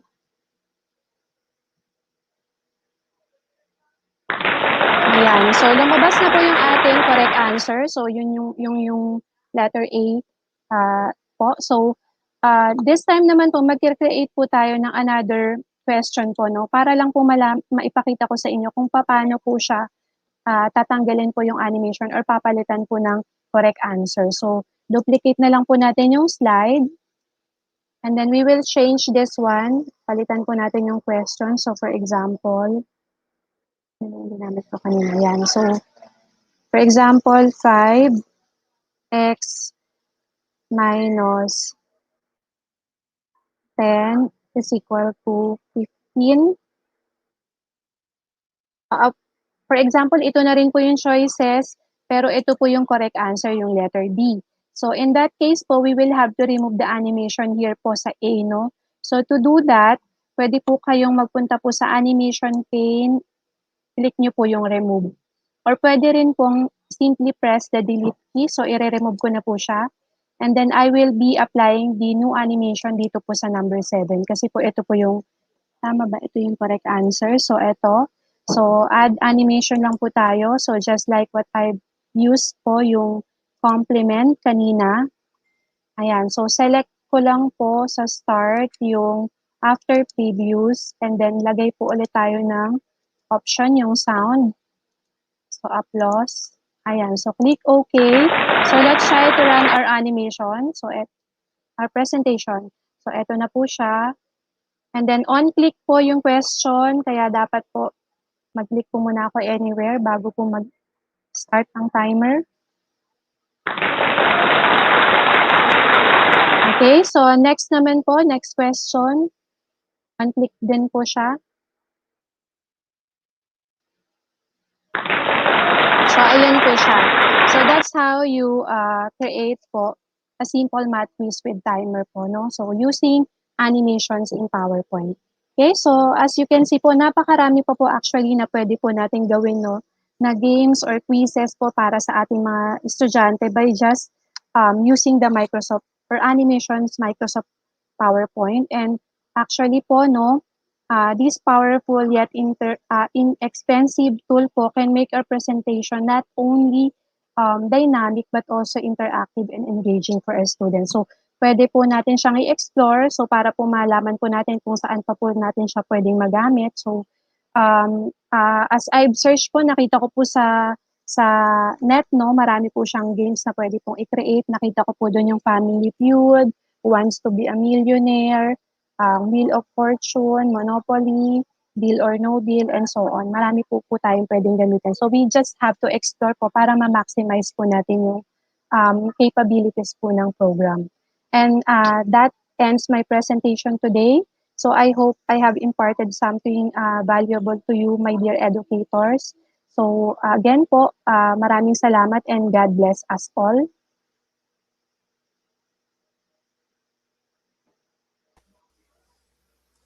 Ayan. Possible talaga, no? Thank you so much po. Congratulations.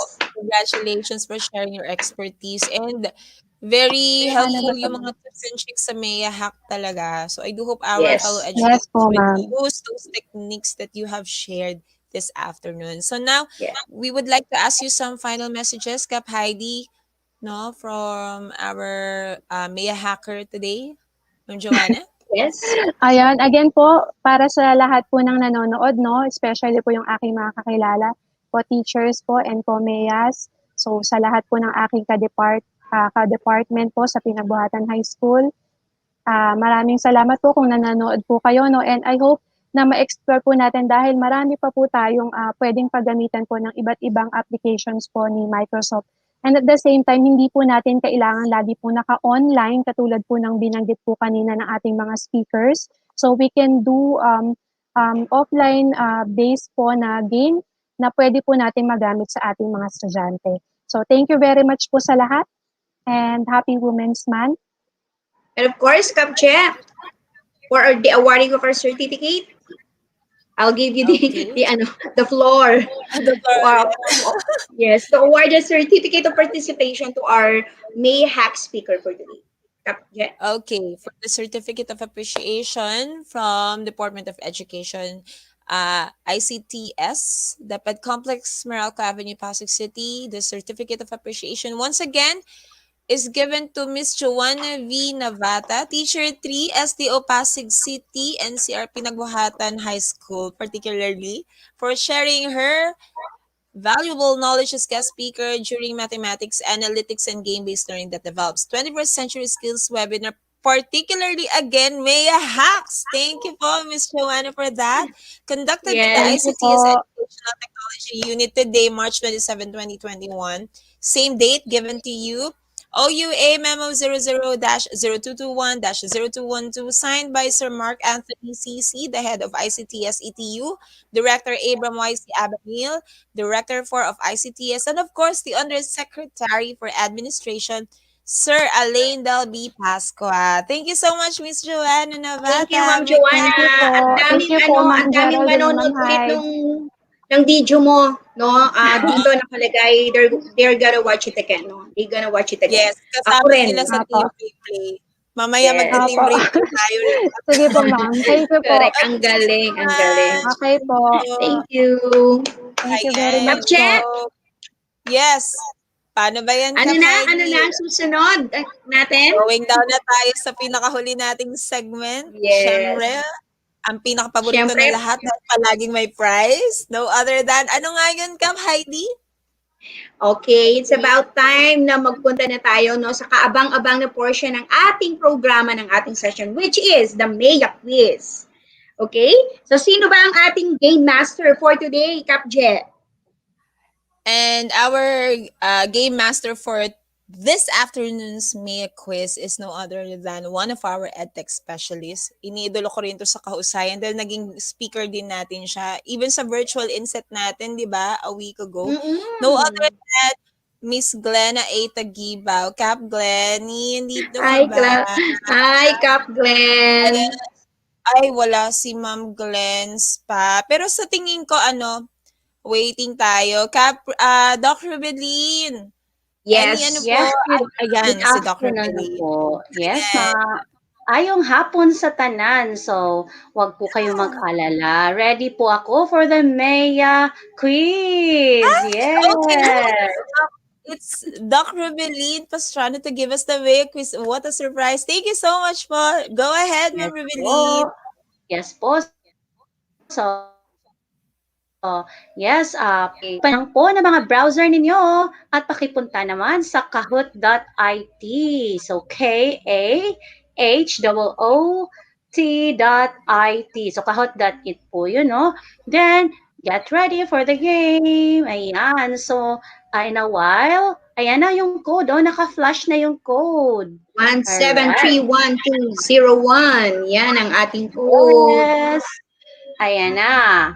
So, by the way may prize pong matatanggap ang mga first 3 winners po. So, how much ba po yung ma-receive ng mga winners? So, yung first prize po, 250 pesos na GCash. So, yun ang notes. Okay lang din. Then, yung second naman, worth 150 na GCash or load. And the third will receive 100. Ayan. Yes, naglaro kayo. At makakatanggap pa kayo ng prize, di ba? Yes. Anxiety nyo. Sana na po lahat ng viewers. Come on. We have Sir our player Marimar, Yums, Porpolache, Shella, and Ren. Yes. Again, by the way, everything po sa cellphone. All gadgets. All gadgets. Everyone is invited po. Hindi ito exclusive sa mga Microsoft Education Ambassador. Sa lahat po ng mga viewers namin, from Luzon, Visayas, Mindanao, kahit nasaan ka man sa buong mundo ngayon, pwede po kayo mag-join ng ating MEA Quiz. Yes. So, yung topic natin talaga for this quiz, it is something to do with mathematics, no? Ano kaya? Ano kaya ang lalabas na mga tanong? Mahirap kaya? Pinakabahan ako dyan, Doc. Yes. So, again, sumali ka, Kapje, Saglit, sasali ako. Pero wala pa ako dyan. Baka si Freddy Sheila yan. Yes, by the way I am so grateful sa mga natin, sa mga sponsors kasi may pa-premyo dito kasi may mga generous talaga na mga MEA na nag-sponsor po. Last week, si Kap Heidi yung nag-sponsor. This week naman, yes, meron din. So, yung gusto pang mag-sponsor, pwede pa po, Ayan. Alright, so andyan na si 11 players. Si Scorpio, si Miss L, Joey. Kaso nga lang sa larong ito, we need talaga as much as possible, may strong internet connection, no? Yes. Yes po. Then as much as possible, may dalawa din kayong device para mabasa yung question at the same time masagutan nyo yung tanong. Or kung gumamit kayo ng laptop or desktop, pwede naman mag-split screen kung isa lang yung device niyo. Or kung isang device lang talaga, makinig na lang sa tanong at sa mga choices. Yes. Ako makikinig lang muna ako for this week. Makikinig, manonood. Parang alam ko tong may dito, may school ID, familiar sa akin, 119981. Ma-search nga kasi yan. Sino kaya ito? Ako may kilala ako talaga dyan. Sir Paul Fulache. Talagang rinig yes. niya yung pangalan niya. Kaano ko yan? Ka-master chef ko yan. Nung ating MEA. May Master Chef. Yung sa ating Build MEA app, tama ba, Kap Heidi?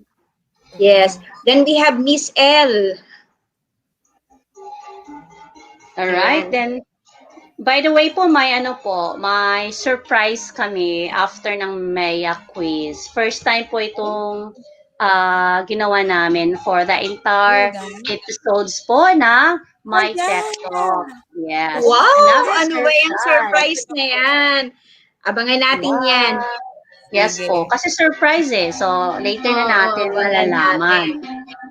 Yeah. Ako parang may gumamit lang ng linya. Sino daw yan? Kung kanina, pinagpala talaga si Ma'am Heidi Garrido bilang MEA of the Month, sino kaya ang magiging isa pang pinagpala na nilalang ng DepEd? Sa surprise natin. Ano naman? Tingnan natin. Ayan. Kasi yun inaabangan ko eh. Parang konti lang ang nakapasok, no? Ano kaya? May problema ba sa mga connection niyo? Yes. Actually, kanina pa. Yeah, struggling yung connection ng internet from Luzon, Visayas at Mindanao. At maliban pa sa internet connection, may mga power interruptions pa. Pero tuloy lang din ang ating event today. Alright, so pag naka-20 na, let's start na ha. Kasi yung time we still have waiting for 4 to join. Yes. Ayan. Again, everyone is welcome. Yung iba nga na-out, no? Nakapasok na din, biglang na-out. Nanonood po yung ating mga viewers, no, from SDO Sorsogon. Nagbigay po kasi kami last week po ng training po sa kanila, Ma'am Rubilin. Wow! Ayan. So, sana manalo sila. No? Again po yung pa-premyo namin. Konti lang po, pero galing naman po sa puso ng sponsor natin, di ba? So, any amount will do. Parang hindi naman siya sa amount, di ba?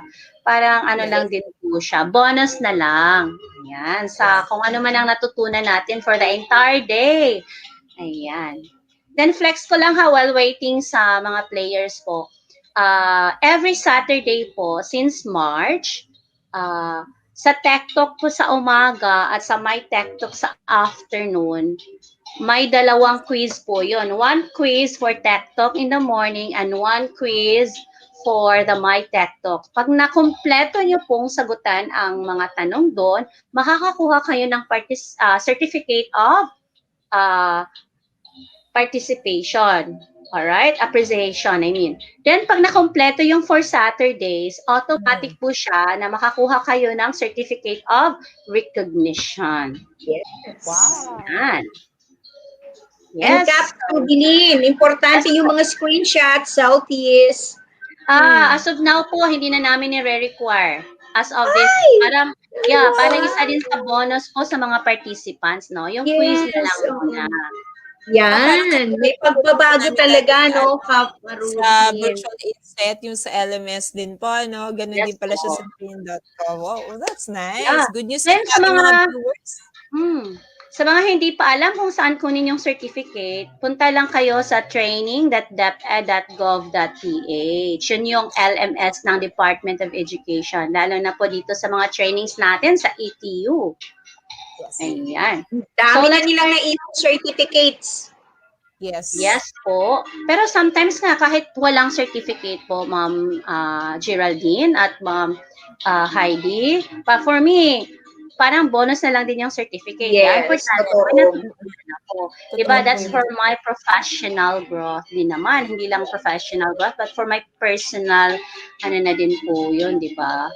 Yan. So, depende na po sa tao yun kung ano yung pananaw mo sa mga natutunan mo sa buhay. Okay, let's start na po para... Okay po. Ayun na. Ayan. Ayan na. Go, go. Okay, question number 1. What is the first 10th digit of pi? O naalala niyo pa ba yung lesson ninyo sa pi? O ano ba yung first 10th digit? O tingnan niyo yung timer ha. Dapat makasagot na kayo before timer ends. Ayan. O, 2 pa lang nakasagot. 4. Alright, pabilisan to eh. And the correct answer Ayan na. is 3.14159265535. So may 3 pong nakakuha ng tamang sagot. Tingnan natin for the rank. Oh, Ay. yes! Oh, Kilala ko yan. Parang kilala ko din to. Okay, si Ma'am Sheila, si Kate, si Paul Yes. Folache, si Ren, at si Yums. Tingnan natin sa pangalawang question. Alright, question number 2. Any factor times 0 will always equal to red itself, blue 1, yellow an even number, green 0. Alright. Let's see kung sino yung makakuha ng tamang sagot. Ayan, 6 lang ang nakakuha ng tamang sagot. The correct answer is 0. Again, any factor times 0 will always equal to 0. Ayan, parang mga bata lang natin sa classrooms, no? Okay, for the rank. Oh, consistent. Ayan. Siya pa rin. Oh, siya pa rin, ha? Pero pumasok si Sir RJ at si Scorpio. Sino kaya ang mga ito? Okay, continue na sa third question. Which equation demonstrates the associative property? Ayan, sa red, may option dyan. Sa blue, sa yellow, at sa green. Which equation demonstrates the associative property? Oh, may 4 lang nakakuha ng tamang sagot. Oh, alright. Then for the rank naman, congratulations. Wow, may bago tayong first honors. Ay, naku. Kilala ko talaga. Katim ko yan. In fairness kay Ma'am Sheila, kahit sa second na siya, she has a streak of 3 answers in a row. Meaning to say, wala pa siya mistake. Ayan. Yes. Okay. Next, question number 4. Which property allows you to break apart an array into smaller arrays? Ayan, for red, commutative. Commutative. Blue, 0. Yellow, distributive. Green, associative. Ayan. Ano ba to? Level? Sa mga kabataan natin. Alright, ang correct answer is distributive. So, 6 ang nakakuha ng tamang sagot. How about the rank? Oh, there. Ito na si Miss Kate. Kate has the hot answer this time. Streak of 4. Wow, wala pa siyang mali. Wow. Then for the points naman, second si Sir Paul, third si Sir RJ, fourth si Sheila, at kalima naman si Scorpio. Natingnan natin yung last question, ha? A number of rows with an equal number of objects in each row is called red, even, blue, the total, yellow, division, green, an array. Alright. Actually, si Ma'am Glens yung naghanda ng mga tanong na ito since nagka-power interruption sa kanila, so ako na lang yung nag-replace po. Ayan, the correct answer. Yes. An array. O, nasagot mo ba ng tama ito, Ma'am Geraldine at Ma'am Heidi? Kasi ito yung nakakuha ng tamang sagot, meaning to say lahat nakakuha nila ng tama. At now, excited ba kayo sa final result? Yes. Tingnan natin. Tingnan natin kung sino makakuha ng first prize, 250 pesos na GCash. Yung pangalawa naman, 150 pesos. At yung pangatlo, 100. Pasensya na po, huwag kayo mag-alala. Heartily naman po ang prize na yon. Bonus na din po. Ayan. Are you ready? Yeah. Then for our winners, secure po. Ayan. Si Ma'am Sheila, si Sir RJ, and the winner is... Wow! Sino kaya? Ayan. Yay! Wow! Ma'am Kate! Please po, secure a proof of winning para ma-claim po yung prize. So what you will do, paki-message na lang ako privately sa Messenger, Ayan.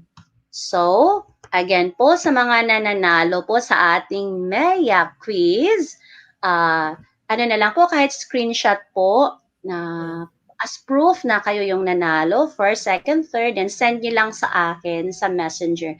Yung name ko sa Messenger, kung ano yung nakikita ninyo sa screen ngayon, Robilyn Cabardo Pastrano, yan yung name ko din sa Facebook. Ayan, so madali lang akong hanapin, Actually, I changed my name para talaga sa mga MEA Quiz winners kasi yung iba nahihirapan sa kahahanap sa name ko. Ayan. Naku, sikat ka na, Ma'am Rubilin. Marami na nakakakilala sa'yo. Talaga. So, that's all about MEA Quiz. Thank you, Ma'am Rubilin. Thank you so much po, Dr. Bilin. I guess this is the moment na po yata to tell us yung inyo pong surprise. Yeah. Excited. Ito tayong pa-surprise po. Okay? Kasi po di ba nagsimula yung Tech Talk at Mi-TechTalk exactly last February 1. Yes. I mean to say, it's our 8th week ng Tech Talk at Mi-TechTalk natin, di ba? Then of course, this is a very special recognition kasi may nakita talaga kaming very participative talaga na participant. Very consistent siya. Nag-a-attend talaga siya sa mga session. Nakakita talaga namin sa comment box. If she's still watching, may mga comments pa din. Yes, at syempre po para naman ma-inspire din po yung iba. Just imagine po yung position school head na po siya. Pero bakit nakaantabay pa rin siya sa atin, 'di ba? When it comes to tools like this that we have been presenting, 'di ba? In Tech Talks and Mi-TechTalk. 'Di ba worth emulating 'yon. So, we decided po sa team, why not recognize someone which we call as participant of the month. Ayan. Yes. Yeah. Meron na tayo niyan. Diba? Yehey! So, are you ready? Excited na ba tayo? Kahit sa Itulay po, yung mga session sa Itulay, nagre-recognize talaga ng mga tutor of the month. Ayan. Then, meron ding learner of the month. Oh, yeah. May mga ganun. So, sa atin din po, we will recognize that. Again po, she's been there with us sa morning session and afternoon session since February 21. All right, without further ado, let me share my screen para makilala na ng buong Pilipinas po ang ating participant of the month. Sir Glenn, wag munang habang hindi pa naka-slideshow para may surprise effect na siya. Excited na talaga kami. Baka kilala namin. Congratulations. Ayan, congratulations. It's Ma'am Lina M. Maso. Yes, congratulations to our month of the month. Si Ma'am Lina M. Maiso, Principal 2 po ng Marigondo National High School, Senior High School po. Have you still remember po saan niyo siya nakita last week? Have you seen her? Oh, walang nakaalala. Isa po siya sa nagbigay po ng impression po sa ating virtual and service training. Ayan, so once again, congratulations po, Ma'am Lina and so, yes. Yes. Thank Ayan. you very much. Congratulations po. Tama po yan, Ma'am Rubino. Ang ganda talaga ng ng ating pasabog ngayong araw na to. Okay? Grabe to. Sana nandito po siya. Asan ka, ma'am? Okay. Yes. I know po, nanonood siya ngayon. Yan. By the way, Dr. Belin, actually, merong message si Ayan, andyan si Ma'am. Yay! Salamat po sa pag-recognize. Congratulations, Ma'am Lina. Miss Grace mentioned sa ating comment box that Ma'am Lina Maiso is an amazing principal daw po ng Marigondon, and Marigondon is also one of our Microsoft Showcase Incubator Schools in DepEd. Wow! Yes. Wow! So that's why you have been so supportive to us from the beginning of our Tech Talk session last February and until now you're here with us. So thank you. AM and PM Cap. Yes, our AM session and PM session talagang nanonood siya. And nakaka-proud. Wow. School hit, diba? Nakakataba ng puso, no? Okay? Yes, congratulations, congratulations po. Okay, basahin ko lang po dito yung message ni Ma'am Grace ko. Salamat din po, teachers, for spending your afternoon with our MEAs for a session of fun learning. Thank you rin po, Ma'am Grace. Salamat po sa support. Okay, same with Ma'am Clarissa. Thank you po. Yes. And of course, Sir John Erwin Magno. Yes, kanina. And of course, I think wrap up na tayo. Tama po ba tayo, Kap? And thank you again. Ayan. Dr. Belin, thank you so much, and to the whole ETU team for today's Mi-TechTalk session. Of course, with our guest speakers na nakasama. Very fruitful tong afternoon na to, di ba, Kap Heidi? Any last words, Kap Heidi? Acknowledgements mo para sa ating mga viewers as well? Baka meron kang gustong sabihin din. Yes, maraming salamat po. Yes, Kapche, maraming salamat po sa mga patuloy na kumakapit sa atin. Up to this moment, no, alam mo talaga, hindi talaga sila napapagod. Lahat yan, alam mo yan, gawaan ng forms ngayon. No? Napakarami talagang mga requirements na kailangan nating i-comply, but they are here with us. Thank you very much. Thank you very much for your support.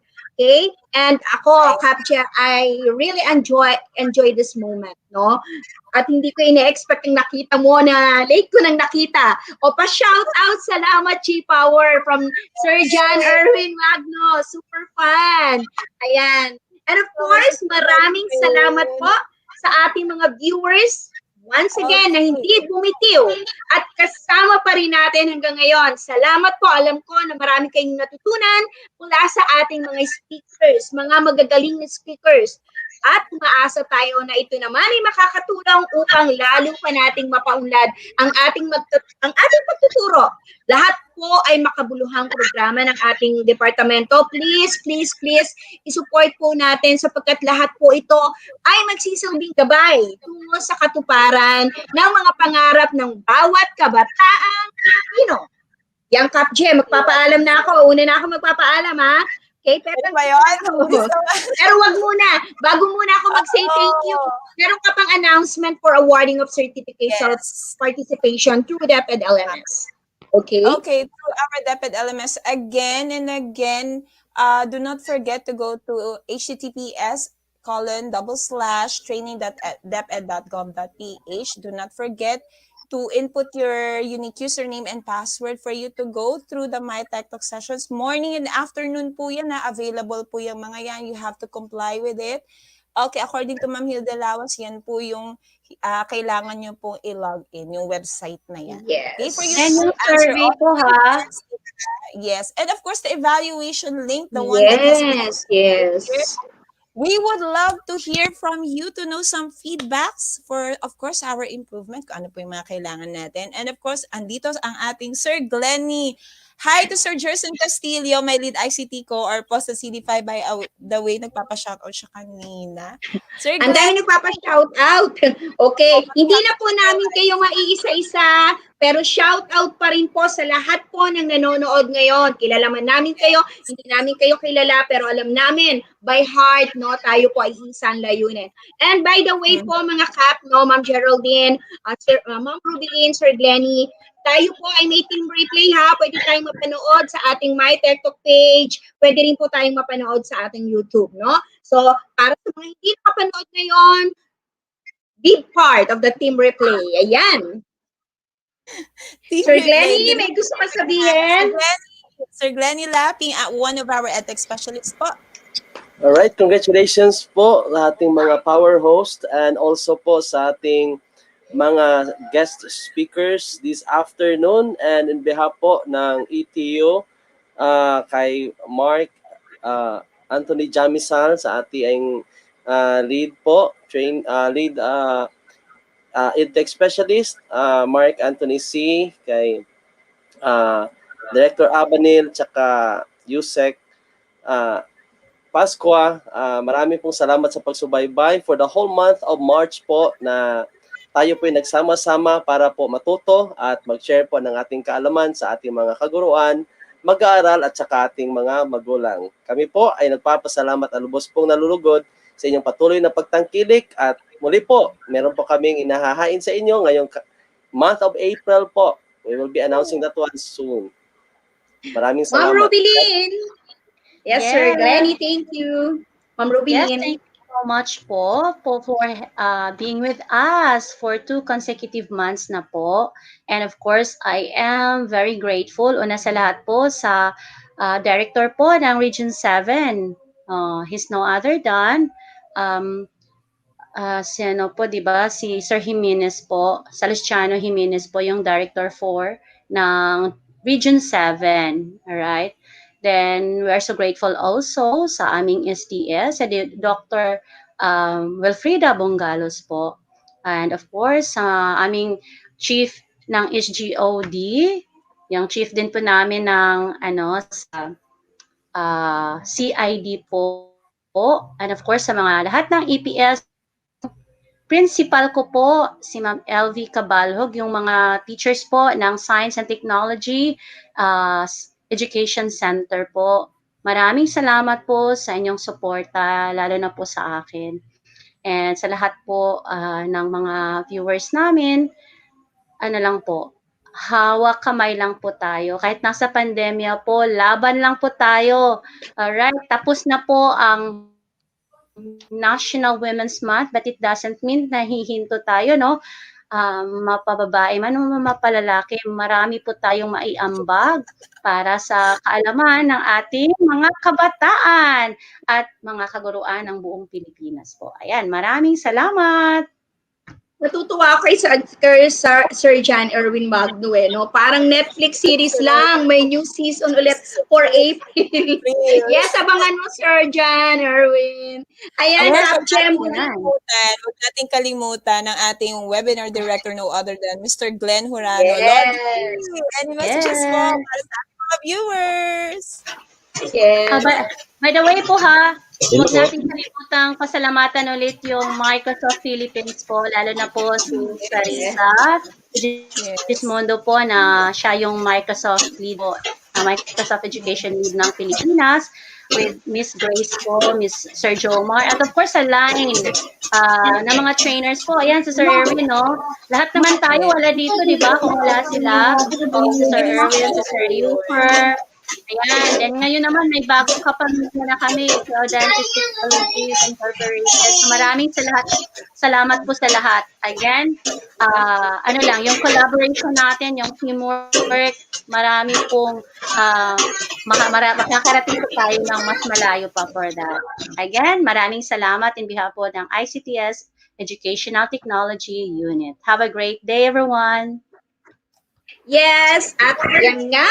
Thank you, everyone. Muli po ako si Heidi Salik Garrido, ang inyong Microsoft Education Ambassador mula sa lungsod ng Pasig. Magandang hapon po sa inyong lahat. Ako po si Okay. Teacher Pinanato from STO Quezon City na palagi pong nagsasabi.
Daghang salamat sa pagsama sa amin.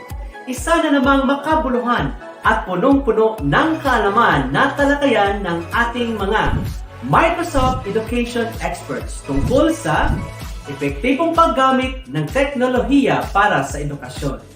Sana ay marami tayong natutuhan sa araw na ito para sa ikauunlad ng ating mga sarili.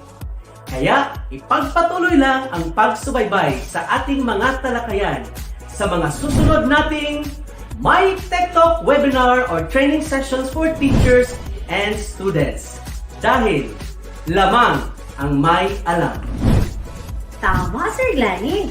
At huwag kalimutang mag-like at subscribe sa ating DepEd EdTech Unit, FB page, and YouTube channel.